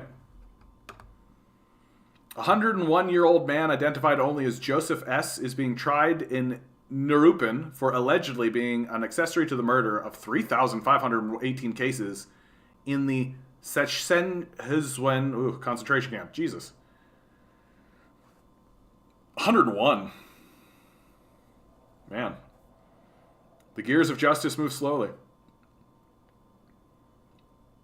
I've been saying this for a while. Capitalist structure isn't under human control. There is no one who has the ability to steer the ship. If a CEO fails to extract maximal profits, they get replaced. Yeah. And that seems to happen like just by automatically, right? This is why we need to erect stable structures, right? Like, the structures we have erected are not stable, and they're designed to be unstable. They're designed to be extractive. They're designed to extract as much wealth as they can and then abandon people. And that's the design of it. That's what it's designed to do. And if we don't want it to act that way, then we need to actively design it not to be that way. And in my opinion, one of the key things that we need to do is create a cap on wealth. Straight up. Like, individual humans should not have financial or material control to the degree that they do. They really, truly should not. It should be very difficult for an individual person to wield material power. Like, in fact, I think it should be impossible. The idea that we have just given $100 billion of resource control to an individual person is ludicrous, right? It's asinine to believe that this is going to end well, right? And the people who are arguing in favor of it are psychos. Like, no. A single individual should not have $100 billion club that they can wield around in the world. Like, and you're seeing it, like, the most absurdist version of it is Bezos, right? Bezos is the most absurdist version, right? Like he's destroying his workforce actively. It's his stated agenda. He destroys his workforce. He destroys any kind of competition, right? Just comes through and absolutely destroys it, so that he can put money in a pile, so that he can shoot himself into space and build boats that are so big that countries need to dismantle bridges so that he can get by. Like, it doesn't actually get... Like, the only way it gets more absurd is if Bezos loses his mind and starts funding private military. Right? Like, Bezos could have a pretty substantial private military with the technology and the power he has. And he probably does. So we have allowed a single individual to compete militarily with nations. Like, that's what we're doing. And it's stupid, and maybe not. You know? Maybe not. Maybe not. Maybe we shouldn't do that. Maybe we shouldn't do that. Huh? What do you guys think? Maybe we shouldn't do that. Nah, but we're so stupid. Like, we're so fucking stupid. That we're just like, yeah, it's a good thing that a person has $100 billion. They can only do good with that. That's how human history has always worked, right? People who get overwhelming power always do exclusively good things with it, and no one has ever done anything like eradicate a people with it. Ugh. Biden said the word capitalist all the time, so did Bernie. When he used oligarchy, he was dog whistling the left. Yeah. The word capitalism is extremely triggering for people, especially boomers. The immense propaganda has warped people's brains. Yeah, if I ever want to end a conversation, I just say capitalism sucks. Yeah. Whereas, I think that's one of the differences between what I see in America and what I see in Canada. Is if I say capitalism sucks, it's actually the start of a conversation here in Canada. Whereas if I say capitalism sucks in America, it's the end of the conversation. When you look into right-wing conspiracy circles, they always try to have this belief that there's this shadowy organization that controls everything. That's not just right-wing, though. That's even left-wing. Like, that's ubiquitous. That's normal. It's normal for people to believe that there is a shadowy organization that controls everything. Because there are shadowy organizations. Like, the CIA is a shadow organization. The Federal Reserve is a shadowy organization. Like these organizations do exist, and they are very shadowy, and you don't know where they are, any of that kind of stuff. Morgans, that was who I was thinking of, Zed. Thanks, bud. Morgans, Astors, DuPonts, Magellan, Russells, Roosevelts. Yeah, all these guys. Right? Like for God's sakes, Morgan Stanley. Like, the name of all the banks. Right? The name of all the banks. Like, Bezos has a lot of money, but he is not a bank, right? Like, that's the difference. But they will never have a systemic analysis in how the capitalist system itself created the situation that we're in, which is scarier for them, and it scares them what capitalism is. They know what capitalism is. Like, the Rockefellers and the Rothschilds and all those guys, they know what it is. They're more than happy. Like, these guys are psychos. Like, and I'm not saying, like, psychos and like, man, what a psycho. I mean, legitimately, they are psychopathic people who are fine with war and slavery. That's what they have been using their wealth with for the entire time. Right? The entire time. And they know what capitalism is. Right? They have the people who are actually at the top of this, who are actually like fomenting all of this war and all this kind of stuff, they have a systemic analysis of capitalism. They know what capitalism is. They have read Marx and they understand Marx. They know what the system is. They're just fine with it. That's the difference. And they're fine with it because they're psychopaths. Like, you don't destroy people and enslave populations and destroy societies, like, on accident. You really don't. Like, this crisis here, where Canadians, like 50% of Canadians are saying, oh, we're having trouble getting food, right? We're having trouble getting food, right? We're struggling with keeping up with the cost of living. This is resolvable. Easily. It would be easy to resolve this. Like, really. It would be really seriously easy to resolve this. But it would mean that the capitalists would have to have a soul and actually care about people. And they don't. They truly don't. And they know. Like, they know how capitalism is structured. They know how it works. And they're fine with it. That's why fascists are used as their symbol. Be demonstrated how they need to work together, be strong. I don't know if that's what you meant. Why faces are used? You have to have some form of capital accumulation in any society. Otherwise, you won't be able to pay for large products like dams or highways. But that's being abused by today's billionaires. Well, I mean, like... But even what you said there, Grinning, right? Like, who are you paying? What are you paying for? Right? Like, a large project like a dam or a highway, right? Like, what do you actually need to build a dam? What do you actually need to build a highway? Like, what do you really actually need? Right? You need labor, so you need people to actually do the job, and you need the resources to actually build the thing. And the resources, where did they come from? Well, they come from the earth, thanks to labor, right? So what you need if you actually want to build the dam isn't actually money, or it isn't actually like some kind of financial payment or something. You just need to convince those laborers that it's worth to do, right? You just need to convince them that it's a beneficial thing for them, and maybe give them something to incentivize them in order to do it. Hey, guys, if you do this thing, we'll give you a big house and cars and shit. And while you're building it, we'll give you whatever you want, right? We're the government. We have the ability to do these things, right? We've just used money as the kind of go-between. And what it's done is it's allowed us to not communicate directly, and also to explicitly withhold food and shelter. So you end up with groups of people who are doing things because they need food and shelter, because they're in that desperate position. Which, incidentally, like, Alan Greenspan explicitly stated that that's the agenda. Like, the capitalists are well aware of what they're doing. They're not doing this on accident. They know that they are making things worse on purpose for their own benefit. They're aware of it.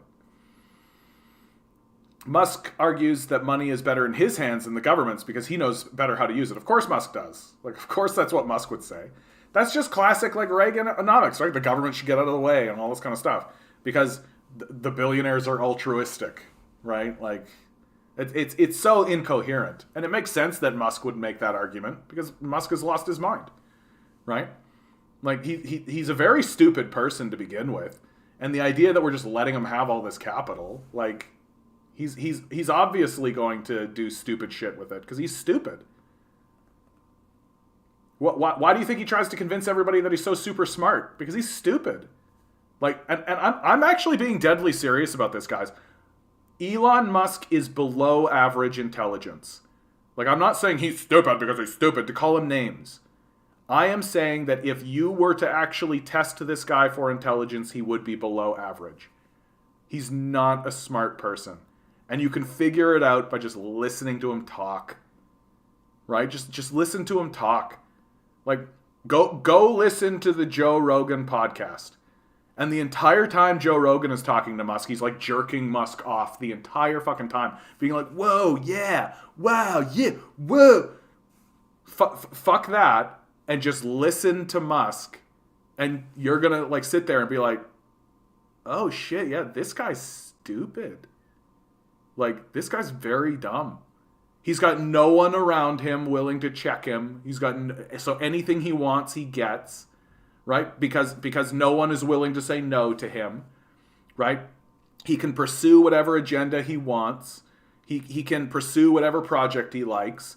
But he's literally fucked up everything he's tried.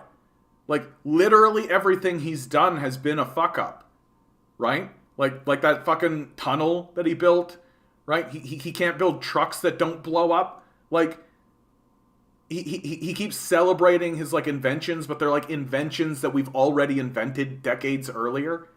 Like, the man is stupid. He's not intelligent. And we've given him hundreds of billions of dollars. Why? Because ultimately, he's the clown that the United States is using as the face of their space military. What do you think is happening here? What do you think this is? Right? America is building a space military, right, to continue to assert their fascist global dominance. That's who they are. But they know they can't just do that because the American people might go, hey, wait a minute, what's up with the space nukes? And so what are they doing? Haha, Musk boys, haha, wow, Musk is gonna go to space, you guys, haha, he's gonna take us to Mars, yeah, Musk is gonna take us to Mars, Musk is gonna take us to Mars. It's a space force. They're literally like Marvel MCUing you. They're literally getting you to cheer for this like glittering icon that they created and put in front of your face, but he's a clown. He's another Zelensky. He's another fucking Reagan. He's just a stupid clown that they're shoving in front of your face so that if it all goes to shit, you'll go after him. And the actual people who are actually attempting to build like a space military so that they can fucking bomb people from orbit, like fucking Space Marines. They'll have like a capsule that'll just like drop down in the middle of Chad and Space Marines will come out and just... Right? Like, that's what the Americans are building. That's what they're doing. And they're doing it through fucking Tesla and SpaceX and all this shit. Right? And Musk is completely fine going along with this. Because, here, Musk, you get the most amount of the dollars that we own. Right? And Musk is just like, yeah, I'm so smart and so brilliant. When he's stupid. Just look at his Twitter feed for, like, 2 minutes. Like, he's stupid. And we're just like all about like and the Musk boys, man, the Musk boys, the guys that are just like, yeah, we're going to Mars, yeah, we're going to Mars, as they literally create like an oppressive shell around the Earth in order to like shoot ion lasers and shit. Like, we're very dumb. Like, we are very dumb. To look at this situation and be like, yeah, Musk is a super genius who's taking us to Mars.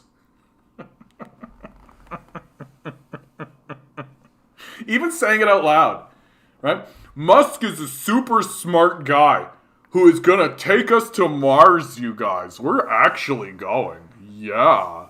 And what's the stupidest part about Elon Musk is that he actually thinks it's gonna happen. Like, you listen to him talk about it. He thinks that's going to happen. Like, that's how stupid he is, right? He doesn't understand his own mortality. He doesn't understand that he's going to die.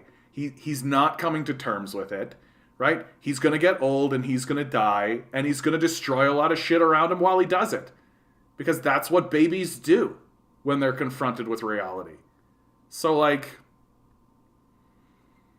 and And the power structure is more than happy to watch Musk explode. And more than happy if the populace turns on Musk and all that. They're more than happy with that. That's why he's there. Because he's a clown. That's all he is. He's just a fucking clown. Okay, I gotta stop talking about fucking Musk. That is one of my criticisms of Venezuela. They live paycheck to paycheck on oil money, of course, raising the standard of living for people, but they did not accumulate capital. Yeah, I'd say that's like, they didn't create a structure, right? They didn't create what's usually called diversify the economy, right? They didn't diversify the economy. Now, that criticism only goes so far, because Venezuela, like, they did create structures. They just created hospitals and they created schools, right? They created those kinds of structures, but they didn't create an engine, an economic engine that detached themselves from oil. And that's absolutely critical. Absolutely critical. And so, and that's a fair criticism of Venezuela, that and one that I think even the leadership of Venezuela is like, yeah, we should probably do that. But we can't pretend that the U.S. sanction regime hasn't really hurt them. I mean, the UN report on this was very clear that the sanction regime that has hit Venezuela is devastating for them. That if they wanted to move in that direction, they wouldn't be successful because they've got this fucking boot on their back, right? So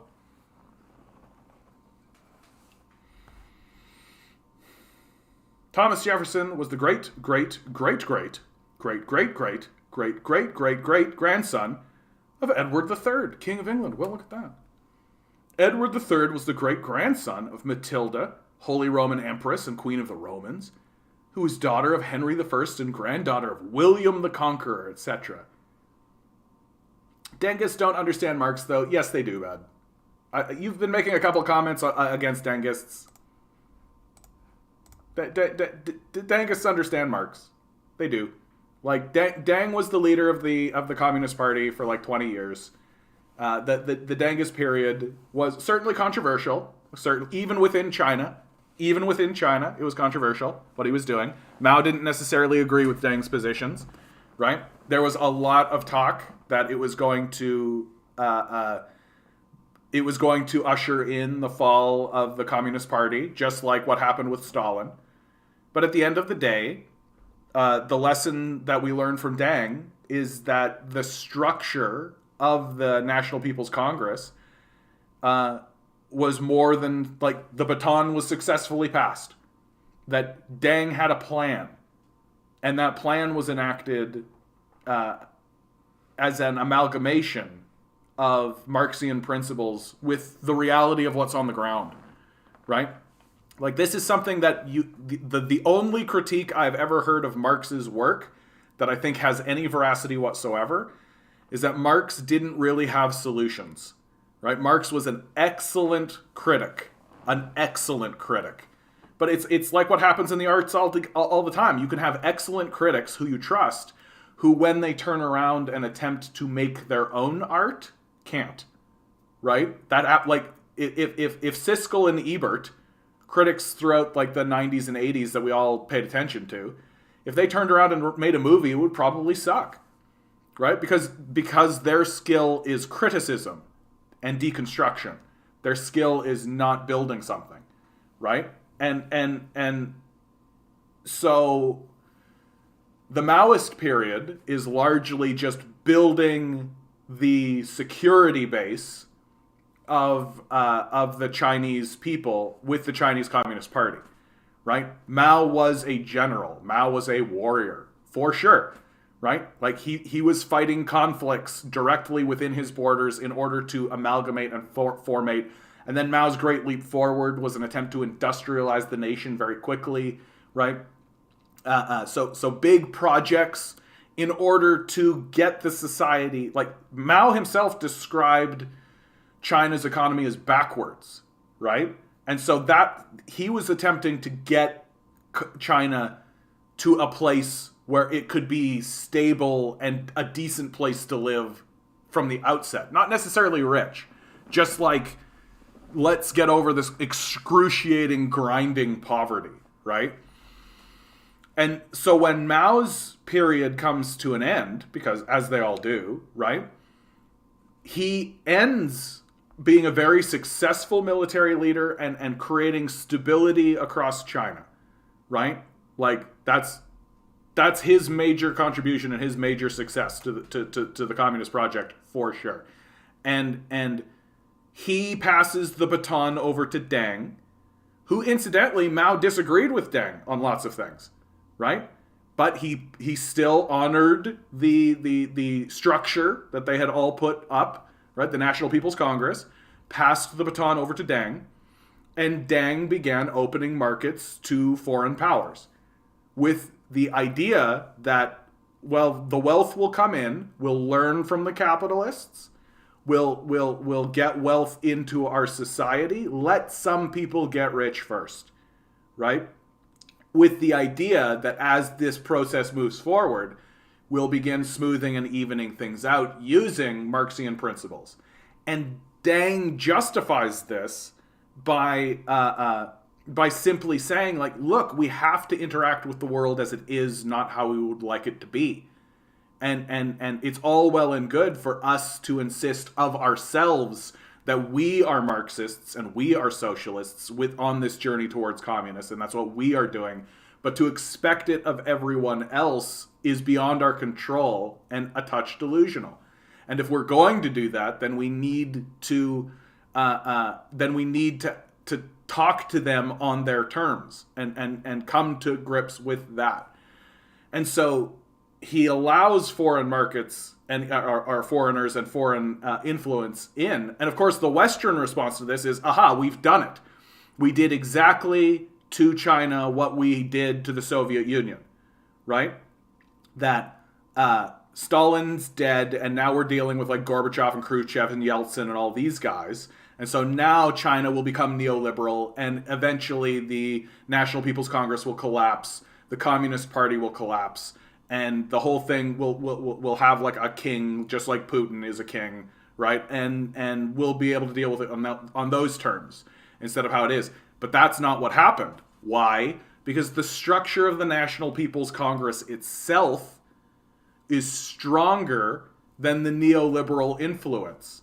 And when the baton gets passed from Deng to lesser known rulers, I forget their names off. That's how lesser known they are. Like they have like literally like 8-year terms. There's 2 guys, and people generally liked these guys because they were consensus rulers. They didn't have strong opinions on how things go. They were ruling by the consensus of the National People's Congress, which of course the National People's Congress is going to think that's good. And then they successfully passed the baton over to Xi Jinping, who is elected on an anti-corruption line and immediately begins purging ranks and immediately begins going through his own people. And also understands that his role at this time is to begin the socialization and is to take the baton that was passed down to him by Deng to even things out now, and that's his role in it. And Westerners have a really hard time understanding this concept, have a really difficult time understanding the concept that there's a baton that is being passed down the line, and that baton is a plan, and that these plans are being enacted purposefully and consciously down the line, always, because we don't have that here in the West. That when power is transferred, when there's the peaceful transition of power that occurs, it transitions from one group of vanity-filled psychopaths to another group of vanity-filled psychopaths who just ignore and destroy whatever those guys were doing. So even if you're trying to hand a baton, the other guy will take it and just throw it in the bin and then start from scratch and just interact with established institutions however they like, right? So it creates a lot of instability. And we think that when Mao transfers to Deng and that transfers to Xi Jinping, we think that the same principles apply. Like we think that Deng took the baton from Mao and threw it in the bin and then did his own thing. And it's simply not the case, right? That Deng took the baton from Mao continued to enact on his legacy and on his plans, went in a direction that Mao maybe disagreed with, but didn't discard Mao's legacy the way that that Bush would discard Clinton's legacy, or that Clinton would describe, or the most egregious example is Carter puts solar panels on the White House, Bush removes the solar panels, right? Like that's a small example, but a clean example of what we're talking about. And so then finally, and because we don't have this conception that these guys are moving forward with a long-term plan, constantly passing the baton between each other, with the understanding that, like, I respect the work and I respect everything that you've done, and I'm here to honor that and to continue it forward. We just don't have it. It just doesn't exist in our ethos as Westerners, and so we can't understand it when we see it. And that's why I think a lot of Marxists got like really blown up. A lot of Western Marxists got really blown up about Deng, because they don't understand that there is such a thing as a passing of a baton. And like it's correct to be skeptical towards Deng, but it worked. It completely worked. Tell me it didn't work. Like, you're wrong. Like, it worked. Like, Deng did the right thing. And it just goes to show you, right? Like, there is still more to learn. And someone like Deng had a very clear-minded view of what should be done given the configuration and given the circumstances. If those markets were not capitalist, right? If those markets were social democracies or whatever, no one would say shit. But it's because capitalism itself is so threatening. But the structure of the National People's Congress is stable. Like, the end point in Chinese society is the National People's Congress. It's not the capitalists. And that's what's not well understood. That yes, there are capital markets. Yes, there are capitalist structures. Yes, China is dealing with those structures. Yes, but the end point of all of it is the National People's Congress. It's not the oligarchs, right? There isn't this oligarchy that exists in China as it exists here. It's not the same thing. And for God's sakes, China is executing billionaires, right? Like if you break the law in China as a billionaire, you die. Like, you fucking die for it. So it's a different place with a different ethos. And I would argue that Dengists understand Marx very, very clearly. They just also understand that reality exists, and you have to live in reality. Someone else said that exact phrase earlier to the word, little sus. Seraphim? I don't know what you're talking about. Okay.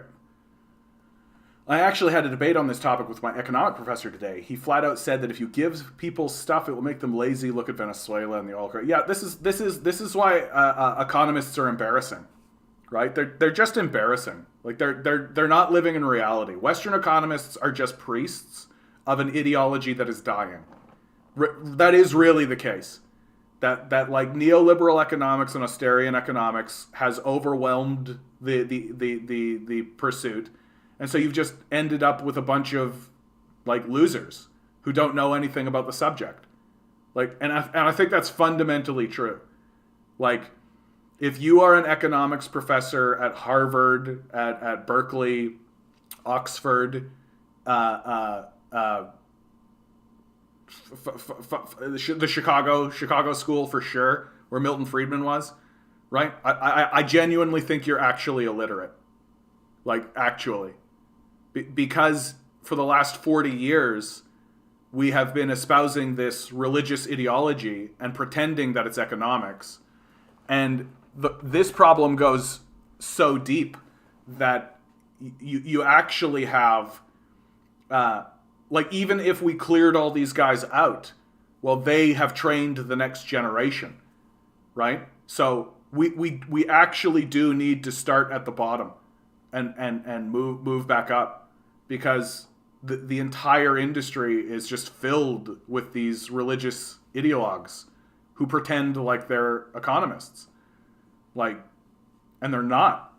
And they think they have credibility because I was trained by this PhD professor in neoliberal religious ideology. And so that means that I am a professional economist but really at the end of the day they're just a professional priest in this religious ideology called neoliberalism. Right? And that they don't actually know anything about economics. Not really. Like their perception of how economics works is fundamentally and objectively wrong. So so you're telling me this story, and I'm like, yeah, of course. Like that's how the field is now. And there are a few like key figures who are actually economists, who are actually attempting to look at how things are and actually have an opinion that actually aligns with what reality has to say. Like, but those are few and far between. Like the entire industry is just full. And incidentally, the industry itself has created this distinction, right? Like, universities have economic departments, right? Well, they also have business departments. But one would think that economics and business are the same thing, right? Well, what happened is that as economics retreated into this fantasy world of their own creation called neoliberalism, which is a religious ideology that has no basis in reality, right? The capitalist class and capitalist industry went, okay, but we actually do need to train people in what economics actually is, right? And so they created a business school, right? And they call it business school. And if you want to learn about how economics actually works, you go to business school. Because capitalists understand that like we can't have people running the economy if they don't know how it works. Like we actually do need to train people on how the economy actually works. And so you go to business school. And so if you want to have a genuine but and here's the grift. The business school will train you how an economy works without teaching you the meta of what sustains that economy above it, right? So the international politics and the international conversations that occur between like America and Europe and all this kind of stuff, they don't teach you that because they're just training managers and CEOs for their businesses so that they'll run those businesses according to the economic principles of capitalism, right? Without any kind of larger connection. But at least the business people know how economics actually works. Whereas the economists are just living in fantasy worlds that they're illiterate. Like literally. And this conversation you're having, I actually had a debate on this topic with my economic professor today. He flat out said that if you give stuff to people to make them lazy, just look at Venezuela. So he's illiterate. Look at Venezuela as an admission of illiteracy. Like, period. And you can say that to him. You're just illiterate. Like, and he is. And you should challenge him on that because he's just a priest. He has no credibility. And the oil crisis, and I was like, but they are trying to develop a strong welfare state like Europe, and he just responded with, nah-uh. Yeah, like, nah-uh. Like, he's a child, right? Like, this guy doesn't have any credibility. Like, literally, the UN has released a document saying that there's a sanction regime on Venezuela, and that's what's causing them problems. And anybody, any economist, or any business person with any brain in their head would be like, yeah, that's obviously what's happening. Like, because you want to know what the truth is and you want to know what reality is so that you can make good investments, so you can make good business decisions. But this economic professor, he doesn't care because his job is just being a priest. He doesn't care. He doesn't need to actually teach you to make good decisions in the market. That's not what he's there for. He's there to convince you of a religious ideology. That's what he's there to do. And people like this should be confronted. Like, this, just look at Venezuela. He's just admitting that he's illiterate. Like, he doesn't know anything. Monkeys certainly aren't good in Musk's hand, poor things. Yes, for those of you who don't know, they're like literally torturing... they're literally like torturing monkeys by implanting chips and shit in their brains and then torturing them to death. It's fucking brutal. Didn't know you were a Warhammer 40k fan. I wouldn't say a fan per se. Like, I just love lore. I just love lore and stories. And, like, especially, like, the Warhammer stuff is really fun and interesting. I don't, like, dedicate time to it. Like, I don't have models and shit, right? But, I think about the orcs. In Warhammer 40k lore, orcs are psychic creatures that were created by psychic beings, the elves, the Eldar, who are too stupid to know that they're psychic, right? And so they'll manifest psychic effects in the world, but they're too stupid to realize that they're doing it. Clear example. Red things go faster. Orcs just believe this. They just believe that if it's red, it goes faster. And so they paint all their shit red, and guess what? It makes it go faster. Why? Because orcs think red things go faster. And there are orc mechanics, right? Who can fix tanks and shit, but they don't actually know how to do any of that. They don't actually know anything. They just think they know. And so they'll, like, walk up to a tank and just, like, hit it with a hammer a couple of times, right? And then shout, "Oh, fixed!" And then they'll turn it on and the tank will come to life. But there's no fucking engine in the tank. So it's just the orcs think it works, and so it does. And they're too stupid to realize that that's how it works. And this whole thing I'm describing right here, that's how humans are. That we're too stupid to realize that we actually make things work because we want them to work. That's it. But we're too dumb to realize it. That's my favorite thing in the Warhammer 40k universe, that there are these orcs walking around. And, like, they go deep with it too. There are orcs who, if their arm gets blown off, well, they'll grab a robot arm and they'll, like, put it on them, right? They'll be like a mech orc, or a medic orc. And he'll just, like, put a robot arm on the orc and, like, just hammer it into the orc. And then be like, "There, arm!" And the guy will be like, "Okay." And it works because he thinks it works. And, like, they've got, like, their leaders are, like, mech bosses. Like, orcs that over time and as they grow, because they never stop growing, they just get bigger and bigger and bigger. They start replacing parts and their jaw with, like, big fucking crazy shit. And, like, cybernetic eyes and, like, big monster claws and giant cybernetic things, until, like, literally it's just an orc brain inside of a big giant mech. And it only works because he thinks it should. And, like, it's built into the universe that like, Space Marines will recover these things, like the tanks and like mech bodies and stuff, and they'll analyze it to be like, how did these dumb creatures figure this out? And they literally are just like, no, this doesn't work. This, in no way should this actually work. So it just works because they think it should. Yeah, Ligandis, that's a good summation. China had to compromise to survive, or I don't think that their survival was necessary. And this is a kind of a turning thing for lots of Westerners, which is that I don't think it was to survive. I think it was to thrive. I think that's the difference. That if Deng had have come in and just been like, okay, we're just going to maintain this level, then they would have stayed kind of at a poor nation status. Right? Would they have been stable? Sure, probably. But and you can get into survival because, like, America would probably attack them, right? So they need to build a military, and the way to do that is to get capital and funnel that into the building of a military, right? And so, yeah, I think this is pretty accurate, though. China had to compromise to survive, right? Is that so hard to comprehend? And they've done it. They did a pretty good job of it, if you ask me.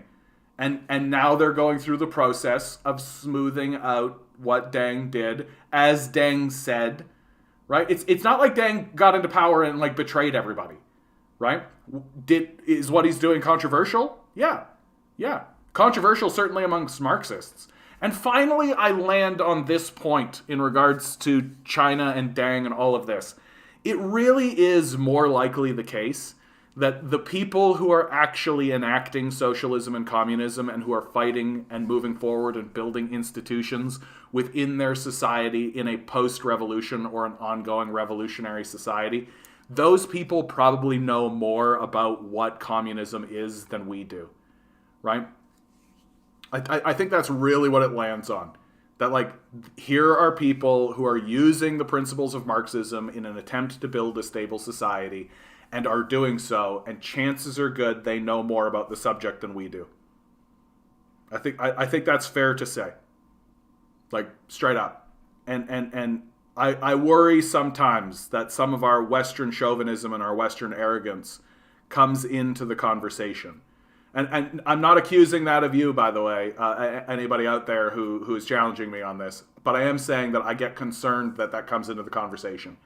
That it's like a backseat quarterbacking that occurs instead of being like, okay, yeah, but these are the guys that are playing the game, right? And like, chances are good that the realities on the ground are much more difficult and complex than our backseat quarterbacking is.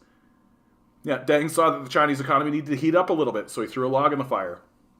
He didn't burn the house down like U.S. capitalism does. Oh, that analogy's from Maupin. That's pretty close to an analogy that I use, actually. I say all the time that, like, if capitalism is fire, right? Well, fire is useful, right? We use fire to heat up our houses, right? If you're living in a log cabin, you want to have a fire in the corner. And you have it in a fireplace. And you have a little sheath so that the fire can't get out. And you've got tools that you interact with the fire with. Because while fire is useful, it's also dangerous. But you use it to heat your house up and you use it to cook food on. So fire is useful. It's also dangerous, right? And so the Chinese position is, great. Let's have a fire in the fireplace. We'll interact with it with the tools. Cook our food on it. Heat our house. All that kind of stuff. The American position is, fire is useful. Let's let the fire decide. Let's let fire out of the fireplace. Let fire sweep through the cabin. Let the fire decide what is good and what is bad. And that's the difference, if you ask me. Reagan removed the solar panels. Thank you, Harry. I appreciate that. Keep me honest. Keep me honest. Clinton abandoned Democratic Party principles and embraced neoliberalism. He was yes. And his whole statement was, the workers will have nowhere else to go. That's really what it comes down to. That totalitarian occurring to the West. Read the book Bad Samaritans. It discredits neoliberal economies. It's by a good economist. Yeah, I mean, I'm not actually familiar with this particular work.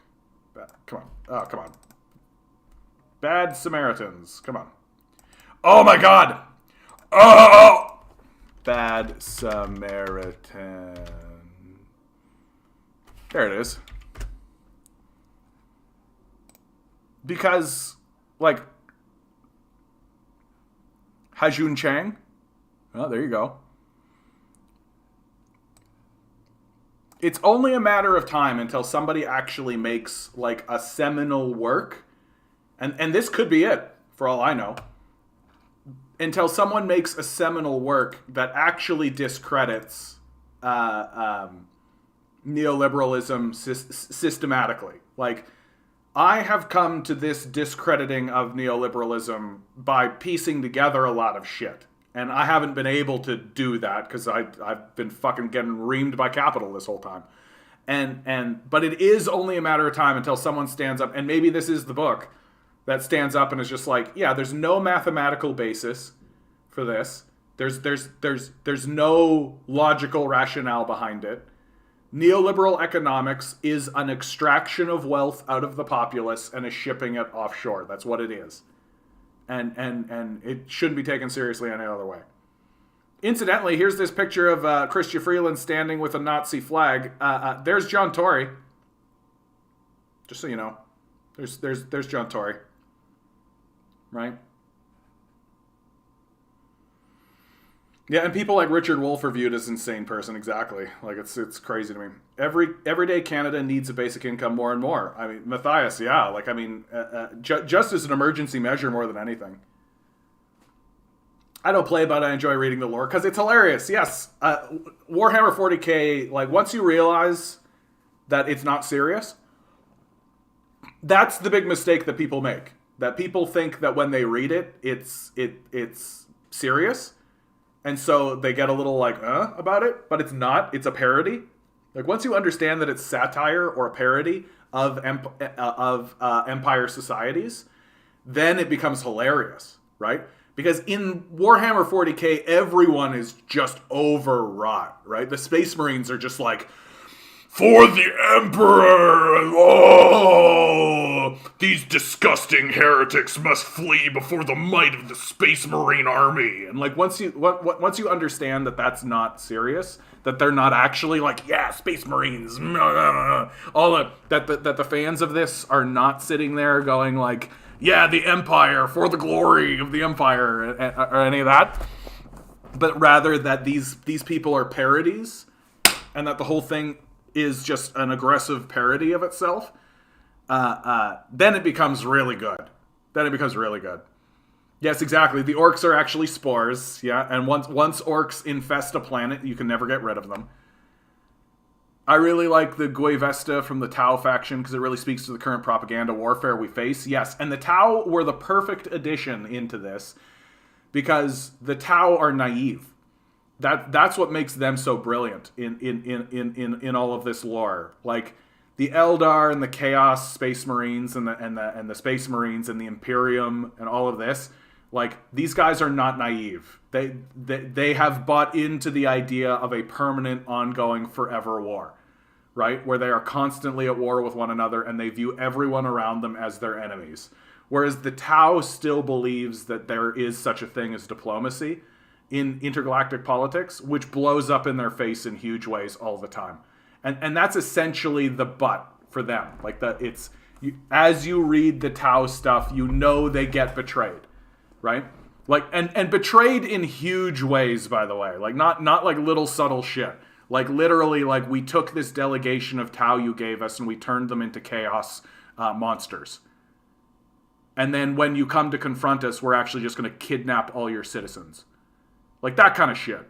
Like high-level betrayal bullshit that the Tau put up with. But the Tau are constantly believing in the penultimate goodness of the spirit of humanity and all this kind of stuff. So in many ways, they're liberals. In many ways, they're actually liberals who just are constantly hoodwinked by conservatives. Human defectors who fights for the Tau. I feel sorry for Ukraine because the U.S. is using it as a boxing ring to stop Nord Stream. Yeah, that's part of it for sure. For sure.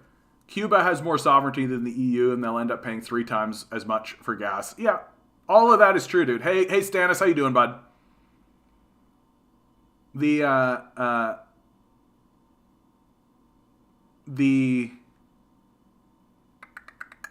I love that we're talking about Warhammer, dude. I love war. Like, I do. I love it. And I'll have these conversations with anything, man. I'll talk about This is who I am. I'm a dabbler, right? I don't go all in. I don't have like Warhammer posters and shit, right? But I love Warhammer, and I love Star Trek and Star Wars and all the Marvel shit and all that kind of stuff. Like, I'll talk about any of that because I love it when I encounter someone who is all in. You know, I love it. Because I have like a kind of passing interest or kind of like a bit of knowledge about this, but when I meet somebody who is like all in on that shit, it's just beautiful to watch them. It is. It's beautiful to watch them, and I will let them pour all their shit on me, man. I remember I worked with a guy who was a young kid. He was like 17, 18, and he loves Star Wars. Even the new garbage, even the new shit. He loves it. And I would say things to him like, well, what do you think about that? And he watching this kid bend over backwards to try to justify the shittiness of these films was cool. It was actually cool to see, like just to see his passion and how much he loved it. And I can't take that away from someone. I can't. Like, if you're going to come to me and tell me that you loved Avengers and you're just like an Avengers kid and you're just all about Avengers, I can't shit on you. I'm absolutely just going to sit there and listen to you, like, babble on about how cool Captain America is or whatever. Like, just on a base human level. You know, it's fun. And so if we're going to do that with Warhammer 40k, let's go, Brandon. It's not widely known what is a Nazi flag. I didn't know this before the scandal broke. Rob, I think that's acceptable, right? Chrystia Freeland knows. There is no way that the former Minister of Foreign Affairs, the Foreign Minister of Canada, whose family emigrated from Ukraine, who is funding groups in Ukraine, and whose grandfather was a Nazi collaborator, a Ukrainian Nazi collaborator, there is no fucking way that she doesn't know about this flag. There's just 0%. I refuse to believe it for a minute. Like, that would be like telling me that a Manitoban doesn't know about Louis Riel. Yeah, you do. We have a whole fucking day about it. Like, she knows. For sure she knows. She might deny it, which is her strategy here, obviously, is to just be like, oopsie-doo, right? But even that opens up a bunch of questions. Well, who brought the flag? Why is everybody around okay with the flag? Do people not know about the Nazis in their own ranks? About this kind of stuff? Shouldn't we be concerned about that? That there are groups of people gathering up who seem unaware about the Nazi symbolism within their own movement? That seems concerning. It seems concerning to me that our former foreign affairs minister would be illiterate about Nazi symbolism within the countries that she's funding. Right? Seems concerning to me. So even if she wants to claim ignorance, right, it still opens up a whole can of worms for her. And it really does end up being the position where it's like either she's complicit or she's incompetent. Which one do you want to pick? Right? Either our leadership is completely incompetent and stupid, they don't know Nazi symbolism within the nations that they're funding, or they're completely on board with it. And I think it's likely that Chrystia Freeland is just on board with it. What tweet are you referring to here, by the way, bud?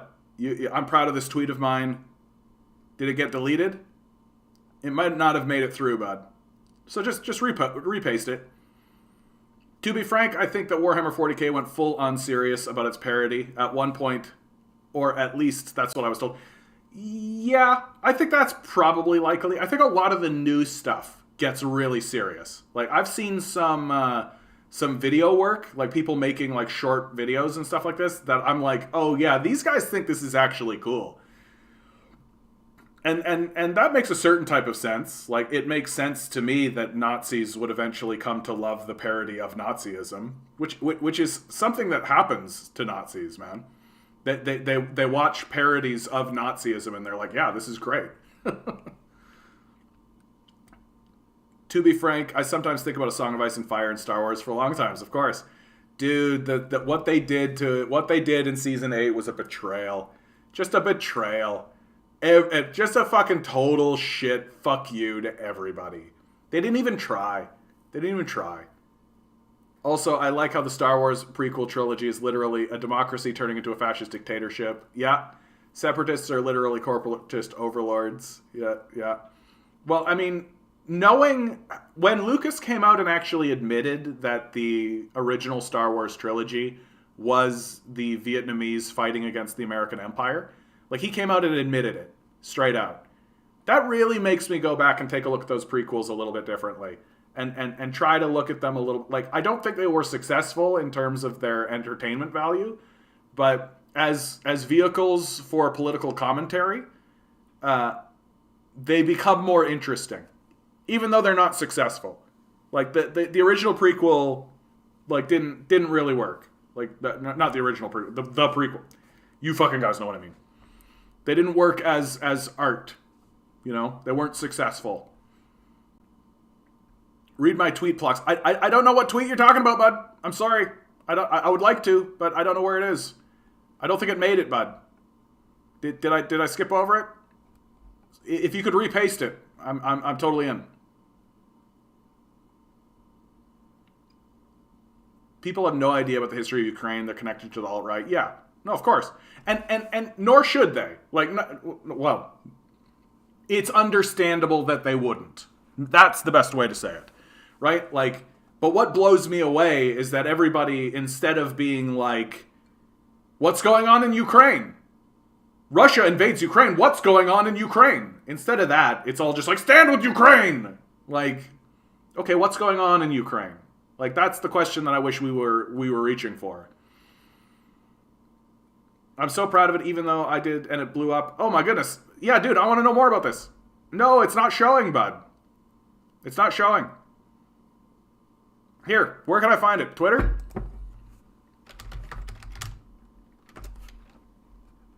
How do I even find you, dude? Comrade Stannis. Yeah, there you go. There's my boy. Oh, yeah. Yeah. I've seen this around, for sure. Oh. Yeah, America in a nutshell, right?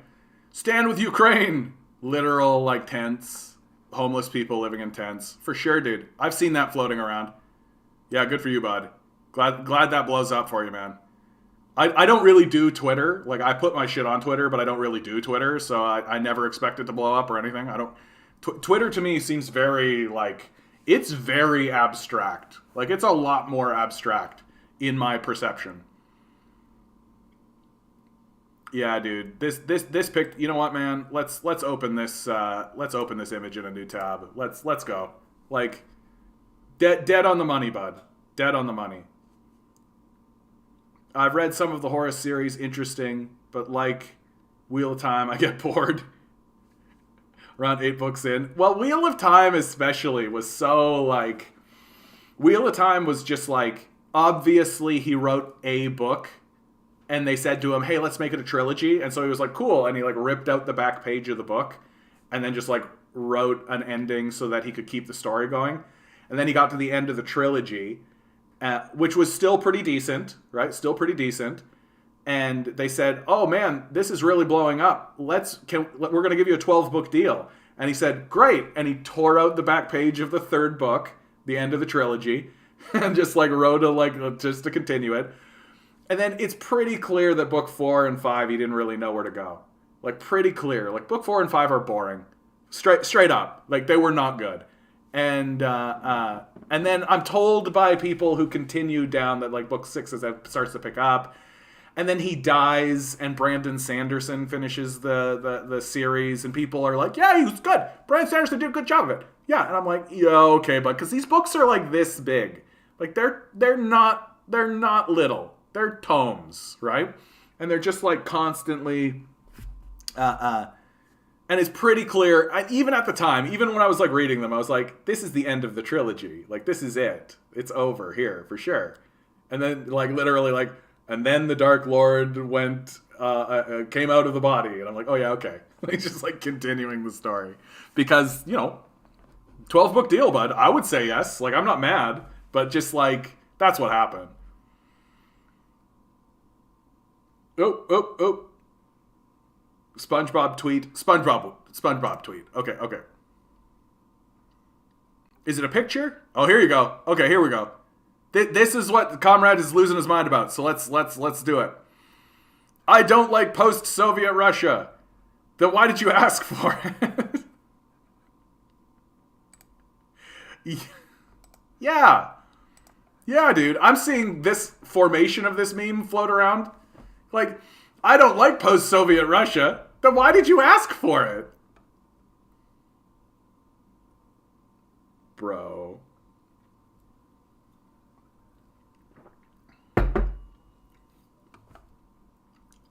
This is funny.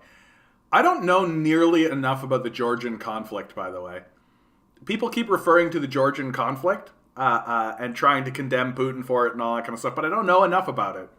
So I think I'm going to do a bit of research on it because, like, what was the Cassius Belli? What was his rationale for going in there? Was there a similar circumstance? Or was it literally just like land for Putin? You know, and it could be. Like, I'm not trying to say it isn't, but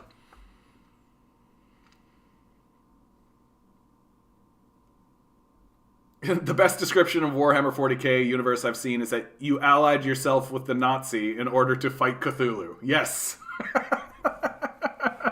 That like sometimes the fight is like, yeah, like it's funny because like Warhammer 40k like self-justifies itself in a way. Because sometimes it is just like space Nazis fighting like space Eldar, like space magicians, right? Like, so it's like space Nazis versus another form of space Nazis. But then like a natural force sweeps through, like the Tyranids, who are just like bugs, right? That's all they are. They're just big giant fucking bugs. And you're like, well, the bugs are landing. And in a way, it's like a justification of having this military force. Because, like if space bugs landed on the planet Earth and started to sweep across the planet, destroying and killing and murdering people, I would be like, yeah, kill them. Like, I wouldn't stand here being like, well, what do the space bugs want?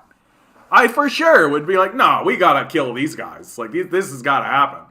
Right? And so it's like this odd like reinforcement that you need a military, right? That you or like this overwhelming military presence justifies itself because there are just natural threats in the Warhammer universe, right? And like we haven't found a planet of space bugs yet, but if we did, for sure we would go in this direction. Starship Troopers is exactly this story. Of just like, we found a planet of bugs. We should fucking go fuck that planet of bugs up. No, we don't want to learn anything about it. No, we're not interested in any of that. No, we don't care. We're just going to send troops and go fuck up the bugs. That's what we're up to. And all of the fucking incompetence and the stupidity. Putin praised the Soviet Union on camera. Yeah, praised the Soviet Union in 2015. Are you talking about Putin here? Who are you talking about? But, yeah, I mean, Putin is savvy in this way, if you ask me. That, like, he doesn't condemn the Lenin or Stalin or any of these guys. He doesn't stand against them. And he understands because those figures are popular, right? Stalin and Lenin and Trotsky have a certain degree of popularity in Russia. And he's wise to not denigrate them. And he's wise, but he also reveals things about himself. Like when he commented on Lenin, and he said that Lenin was a revolutionary, not a statesman. Well, he was kind of positioning himself as a Tsar. Like, so the Tsars were statesmen, and he views himself as a statesman, so he views himself as a Tsar, right? Which, you know. He is. Like, he is. It's kind of ludicrous to see ministers in the governing party of Canada be at protests when they have the power to enact laws to effect the change they're stumping for. Dude, Harry just skewered me right there. Just skewered me with like an absolute truth bomb. It's like when Trudeau went to the climate change protests. Right? He was at the climate change protests being like, yeah, and everybody kind of like turned to him and like, don't you fucking make laws? Like, aren't you like making laws for this place? Gonna lurk. 300 retweets. Good for you, bud. Good for you. Good for you, bud. Good for you. No, links and shit aren't gonna work, Stannis. Just have me search stuff. Have me search them. Yeah, it's obvious you're gloating right now, bud. I don't mind it, bud. A little bit of celebration, a little bit of solidarity. That's cool, man. That's cool. I'll stop it. Yeah. Like this. Just a touch much, bud. Just a touch much. That's great, dude. I'm so happy for you, bud. Like, absolutely. Like, these sort of moments are like little good shit, dude. Good shit. And it's kind of cool just to know that this many people are even seeing your shit, right? Like, I don't get like 200 upvotes on shit that I post, right? Like, I don't get that kind of stuff that's like I don't even get on Twitter. I don't even get like 5. Like, nobody pays attention to me on Twitter because I don't care about Twitter. I don't go on Twitter. I don't give a shit about Twitter. I literally just like poop my video onto Twitter. Like, I don't know. Twitter people are Twitter people as far as I'm concerned. I don't know. George Lucas. Not Putin, but George. Oh, yeah. Well, amazing. In Starship Trooper, Earth was colonizing bug space. Well, and Seraphim, what I think is brilliant about the film Starship Troopers is not what it actually says, but what it doesn't say. Like what it omits, right? Like the entire impetus for the protagonists and everybody to go to this giant war, to go across the galaxy and fight these bugs, is that the narrative is the bugs sent an asteroid. So an asteroid came at Earth, sent by the bugs, supposedly, and destroys Buenos Aires, destroys a city, and the whole time I'm sitting there going, wait a minute, you have a space force, you have ships in space. You're telling me you don't have like a asteroid deterrent strategy? You're telling me that you don't like. An asteroid is coming toward Earth and you missed it? And you missed it? It's got a real, like, Bush did 9/11 sort of feel about it. But what's brilliant about the movie is that no one at any moment stands up and says, wait, we didn't see this asteroid coming? Like, we didn't have anybody in place to be like, asteroid coming, shoot the asteroid. No, you have a space fleet. Supposedly, part of that space fleet would be dedicated to shooting asteroids out of the fucking sky. Or out of space, or whatever you want to say. Right?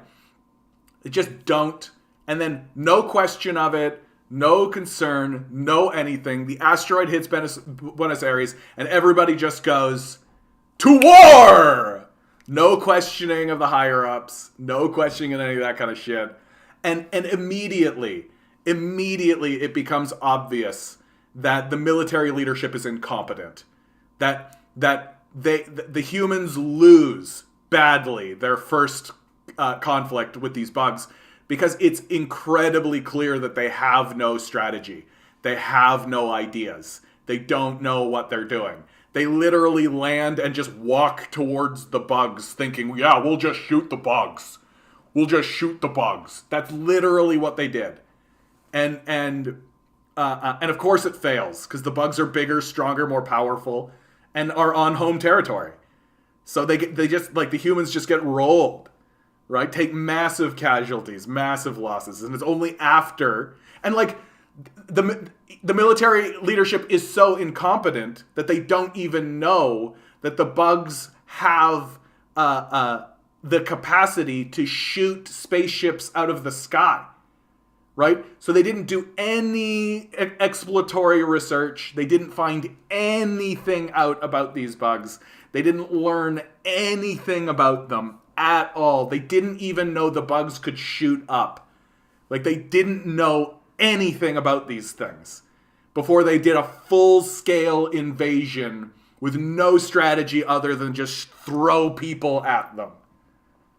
And I'm just like, this is a major critique of America. It's a major critique of America. That, like, when we're provoked, we just fucking go in and blow everything up. Okay. Stannis, we're doing it. I just had to talk about Stormship Troopers, dude, because, like, what a great film. Brilliant film. Brilliant film. George Lucas, Soviet Union.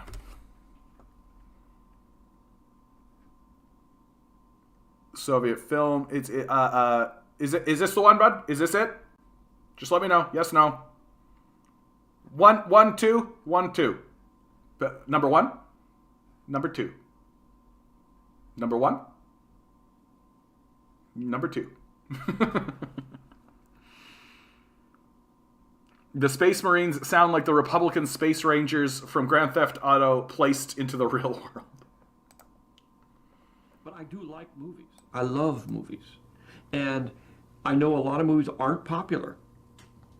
And you can say that going in. One of the reasons I retired is so I could make movies that aren't popular. Because in the world we live in the system we've created for ourselves in terms of it's a big industry, you cannot lose money. So the point is that you're forced to make a particular kind of movie. And I used to say this all the time when people, back when Russia was the Union of Soviet Socialist Republics. And they'd say, oh, but aren't you so glad that you're in America? I said, well, I know a lot of Russian filmmakers. They have a lot more freedom than I have. All they have to do is be careful about criticizing the government. Otherwise, they can do anything they want. And so what do you have to do? You have to adhere to a very narrow line of commercialism. And there's only look, when I started in the 70s, it was like this. I could say Russia was like this, but we were like this. You could do a certain kind of movie. And I flaunted that system. I mean, THX, my first film, is definitely not an American film, and I shoved it in sideways. Francis helped me trick this movie. Yeah, right. They would have never let me make that movie if they knew what I was doing.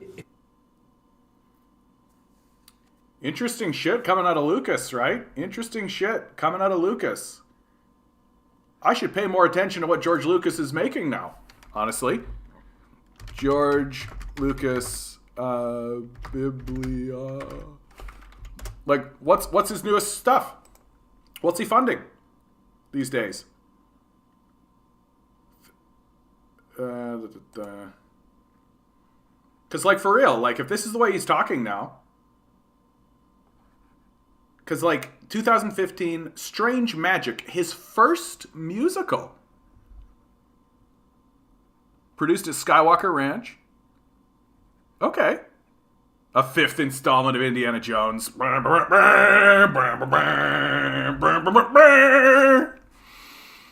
Rogue One was really good, actually. Of all, if I was to show anyone a film in the new Star Wars stuff to try to convince them that Star Wars is interesting at all, it would be Rogue One.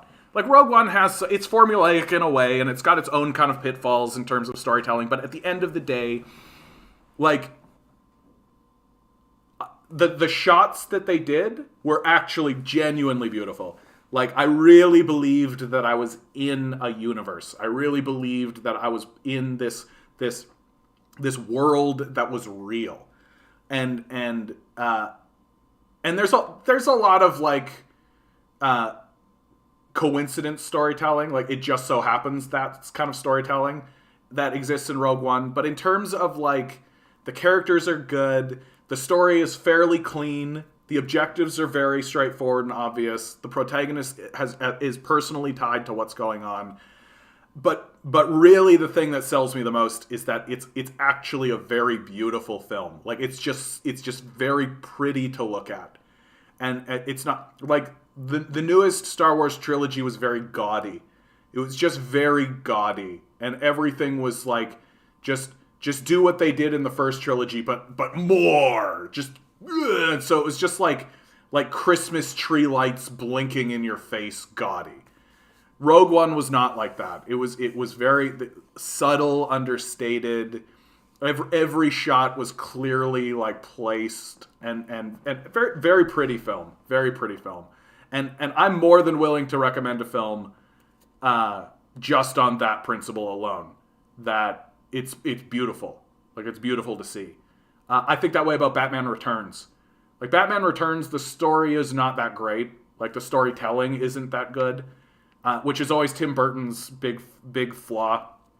Tim Burton, not a really good storyteller, but just beautiful cinematography. Like Tim Burton's supposed to be a painter. I think that's the thing that I've come to understand about Tim Burton, is he's supposed to be a painter, right? And 100 years ago, like 150 years ago, he would have been a painter.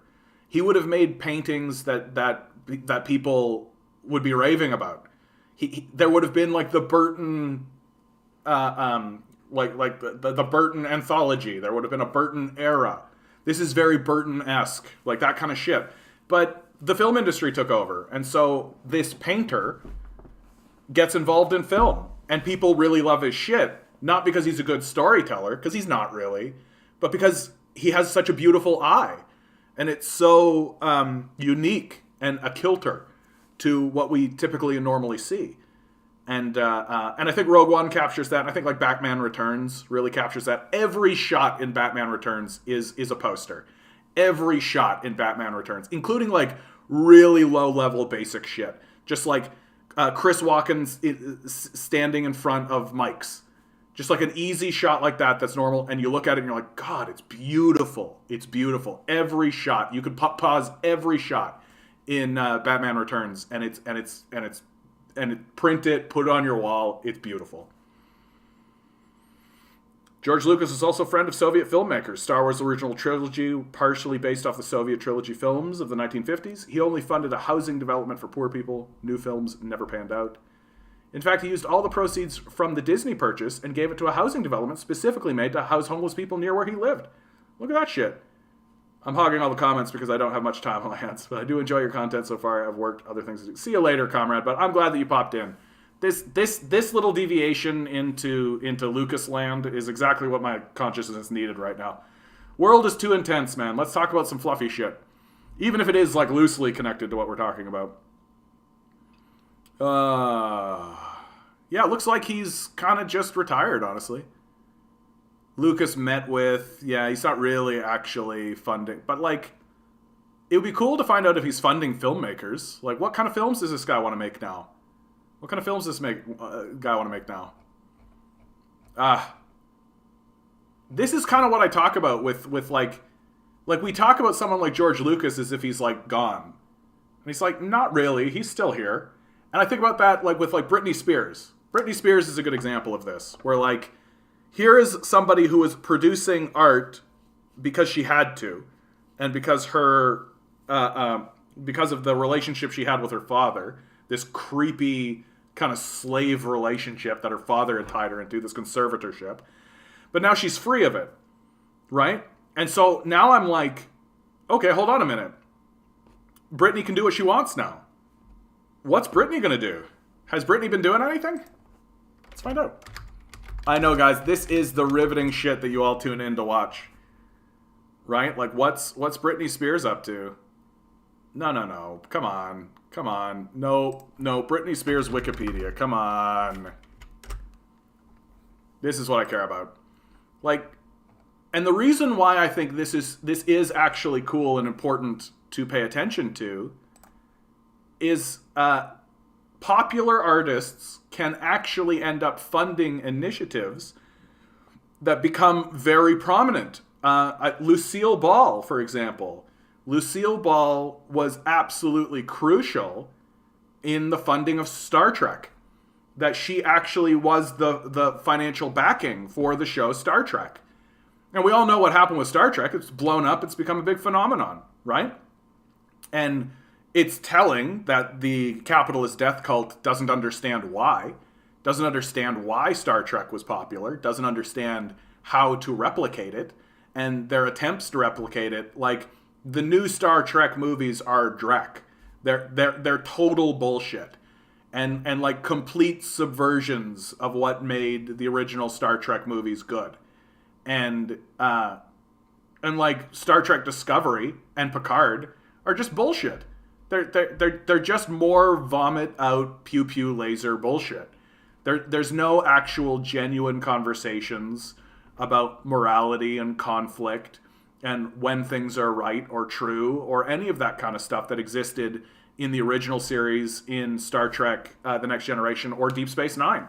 Right? There isn't even a real genuine attempt to confront serious major issues. Like, that's what made Star Trek brilliant, was that it took issues that were going on today and put them into a science fiction setting so that they could safely talk about these things. And that's what good science fiction does. That like something as simple as and seemingly reductive as like the Star Trek episode where they meet the planet of people and there are two types of people on the planet. One type have half their face is white and half their face is black, and the other face this side is white and this side is black. But other than that, they're identical. And these two groups are at war with one another. And so you have a real genuine conversation about race and race relations within the confines of this sort of absurdist drama that unfolds that I never see anymore in Star Trek. Like, I don't see it in Discovery. Discovery is just like, oh, alternate dimension, and this guy's a Klingon who changed into a human, and he's getting fucked up by it, and this robot computer has to sacrifice herself, and like it's just bullshit. And at the end, you get just like the protagonist character does like a monologue at the end, like, gone are the speeches, right? Like, Picard would have a speech, Kirk would have a speech. Right? Like, oh, come on, John. The lead in Deep Space Nine, Sisko. Sisko had a speech. Some of Sisko's speeches are very powerful, by the way. Really good shit. And, like, that's all gone. Nobody gets a speech anymore. Nobody gets to actually make a statement, right? And nobody's making a moral statement and then defending that position, right? Yeah, Comrade Brittany, she's been espousing socialist views in the recent past. Exactly, dude. So what is she going to fund? Like, what is she going to fund? Right? Bringing it back to the original kind of thing. Like she could be like a Lucille Ball sort of figure where because of her experience and because of who she is, she could end up putting her money into like enormous pursuits and enormous kind of like, she could end up backing some things that blow up huge, right? Like Star Trek. And like so I'm very curious what's going to happen with her. In October, she thanked her fans and Free Britney movement for freeing me from my conservatorship. And that just happened. So like, where's this lady going to go, man? Where's she going to go? I'm so curious. Honestly, it looks like she's gone on vacation, which... Fair enough. Man, I didn't think I was going to be going down the entertainment rabbit hole today, dude. I didn't think I was going to be going into like Britney Spears territory today with Lucas and all that. But you know what? I'm glad because I know I'm fucking tired, dude. I know I'm exhausted. You guys are probably exhausted too, right? You're probably feeling it over there. You know what, man? Let's all make a pledge. Let's take a bit of break. Let's take a break. Like let's enjoy our hobbies, you know. The angst and the anxiety is probably ramped up for many of you. Well, tonight after this stream, or tomorrow after you wake up, let's do our hobbies, and let's not even feel guilty about it at all. Like fuck all that, right? Like, I love it when people try to make fun of me. Like, I play video games and shit. And people are just like, oh, you just sit around and play video games? And I'm like, yeah, I do that instead of go to war with Ukraine. I feel okay about it. Not causing anybody any problems. Not really hurting anybody, right? Ugh. Oh, it makes me nervous when the chat goes quiet. How many of you are out there all lurking around? 15 of you. You guys are great. I'm so happy you guys are here, honestly. So I'm so happy you guys are here. It's and especially now. Like this time it's personal. I'm not happy you're here because you know it affirms my business decisions or it affirms this channel or anything like this. Like, I'm glad you guys are here because the last time I went through this I was alone. And I'm not this time. You guys are here. And that's great. I had my reading week break from school last week and I finished it more burnt out than I was when I began. I feel you, dude. Because you're trying to pack your life into a week, right? Like, you've been doing like school, and that's not really your life. Not really. Right? Like, it's you're trying to learn and you're trying to do stuff, but you're in this educational thing and you're just doing what you're told and all this kind of stuff. You're not really pursuing the things that interest you so much, right? So I've been hearing things about Elden Ring. Dude. So I understand, Loaf. You're trying to like pack your life into a whole thing. I don't know if I'm on board with this Elden Ring shit. I gotta tell you, I'm not really on board with Elden Ring because I don't really like Dark Souls. Scene. I don't really like Dark Souls. Oh, I should actually Elden Ring. I don't really like Dark Souls. Like and I could already hear people being like, "What are you, a bitch? You can't deal with it's too hard for you, John." Or like, it's not that it's hard. It's that I find it to be very annoying. That's what it is. I find Dark Souls and I find games like Dark Souls not to be difficult. I find them to be annoying. When I'm like walking down a bridge and a skeleton pops out of nowhere and just knocks me off the bridge and it goes, "You died," I don't go, "Oh, I'm gonna defeat this game. Yeah, it got me. I got bamboozled good." I just am annoyed by it. And do I really want to spend my entire free time walking around? This looks fucking beautiful, though. Like, this does look beautiful as shit. But do I really want to spend my life being annoyed? And even worse than that, when I actually do go down the path and defeat the villain and overcome and all that kind of stuff, I don't get that sensation of like, I did it, yeah, and like emotions go and I get the dopamine dump and all that. No. My annoyance just carries through. I'm annoyed at myself for allowing myself to be so fucking annoyed by this game for this long. And I get to the end of it and I'm just like, I'm unsatisfied. That's really what it is. Like, and I'm unsatisfied not because, I'm just satisfied. I'm unsatisfied because at the end of the day, I'm pissed off at myself that I allowed myself to be annoyed for that long. And so it's not worth it. That's all it comes down to. It's not worth it for me. The victory does not justify the experience, right? That the ends does not justify the means when it comes to playing these kinds of games. And Elden Ring gives me that vibe big time. Big time. That said, I have played games that are like Dark Souls inspired, but that kind of take the edge off a little bit so that the actual fighting to get to these bosses isn't so bad. It's actually like, that's actually quite enjoyable to like go through and fight these monsters and all this. And then the boss themselves is actually like a Dark Souls level boss. And I enjoy that experience a lot more. Because the thing that makes Dark Souls annoying is that every creature is like annoyingly able to kill you. And the experience of exploration isn't full of wonder and awe for me, but instead it's like a claustrophobic clamping down where I'm constantly looking around. And things aren't dangerous because they're dangerous, they're just dangerous because they're annoying.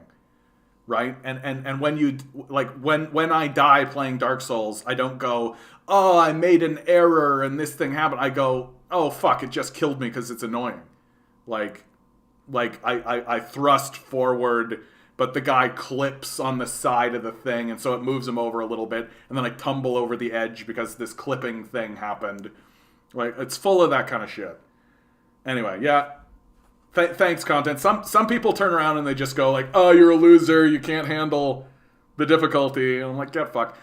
I played Dark Souls until I rang the first bell. So I defeated the gargoyle bosses, I rang the first bell, and then the game says to me, "Oh, cool, there's a second bell now. You got to go all the way down." And I started to go all the way down, and I realized it's not worth it. I'm happy with the first bell. It's not worth it. I don't care.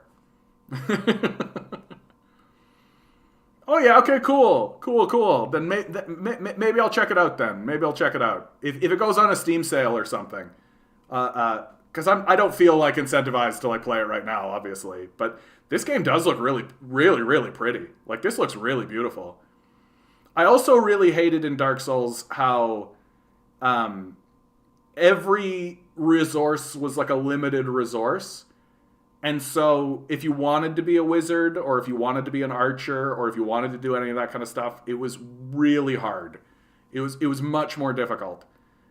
Whereas like being just like a normal warrior type was just like, yeah, off you go. Like, so that really pissed me off too. Do you know anything about Russian involvement in Central African Republic? No. No, just like every Westerner, my knowledge of what's actually going on in Africa is quite small, honestly. Like, the Western media doesn't really report on African issues, and I'm just happy that I'm a little bit more aware of that than other people, it seems like. So that's my justification. I do try to figure out what's going on in Africa, but the truth is that Africa's huge. Like, it's huge, and there's very few federated bodies. And so African politics are very local. Like each region is like its own region. And there are groups that are attempting to rectify this, and there are like more federated bodies that are starting to manifest in Africa, but while that's happening, the Americans are fucking with them. So it's every time I look at it, it's just chaos upon chaos upon chaos. And I wouldn't be blown away to learn that Russia is also involving itself. Like, Russia was very, like, Putin himself was very, very vocal in condemning the actions of NATO in Libya. That it was very disturbing what NATO did to Libya, and Putin was very vocal about it. One of the big reasons why I give Putin some slack, honestly, is that like the greatest atrocities that have happened in this century and the previous century, like under his rule, or in this century under his rule, he's been very upfront about. Like Libya is the big one, if you ask me, and you know what, this was fun. Let's close with this shit. Yeah, this is good. How Russia Helps Central Africa Republic End One of the World's Longest Wars. RT documentary, worth watching. How Russia Helps the Central African Republic End One of the World's Longest Wars. Yeah, here you go. And then there was another thing that I wanted to learn more about, which was Russia, the Georgian conflict. I'd like to know more about this. I don't know nearly enough about this. Is this right? Yeah. I'd like to check that out as well, because I don't know nearly enough about it, and people keep kind of referring to it, and I know that it occurred, but I don't know the circumstances surrounding it, right? So is it like another one of these circumstances where, like, we were funding Nazis and the Russians came in and cleared out Nazis? Or is it like, is it just strictly a power grab? Like, and which I think Putin is more than capable of that. Like, I think Putin is more than capable of just grabbing power, especially amidst the invasion of Iraq. Right? Like, this is something that has happened because of because of Putin moving into Ukraine. Well, it means that there are lots of places that are like, well, now's a good time to do war with one another, right? Like, now's a good time for Israel to bomb Palestine. Now's a good time for Saudi Arabia to bomb Yemen. Now's a good time for America to bomb Somalia. Like, now's a good time to just, like, do all the war and get all the war done, because no one's going to pay attention to it. It's just going to be washed away. And so I worry that, or I shouldn't say worry, but I suspect that the Georgian conflict was very much like that. That there were tensions on the border for whatever reason, and then the Iraq war happened, and Putin thought to himself, I bet I could just move in there right now and nobody would say anything. And that's pretty much what happened. So I'd be curious to learn more about his casus belli for it. What were the events surrounding that moment? Because these are the moments that define a leader, right? Like, not only not only what they do during crisis, but like how like when George Bush invades Iraq, that's one of the evilest acts that a country can do against another country. Just straight up invading it, overthrowing its government, destroying any kind of edifice, implanting your own kind of thing. Like that's one of the worst things that a nation can do to another nation. The only thing that would have made Bush any worse than what he did is if he had to begin a campaign of cleansing. That would have been the only step up for him, right? And so you're not in good territory if that's what you're looking like, right?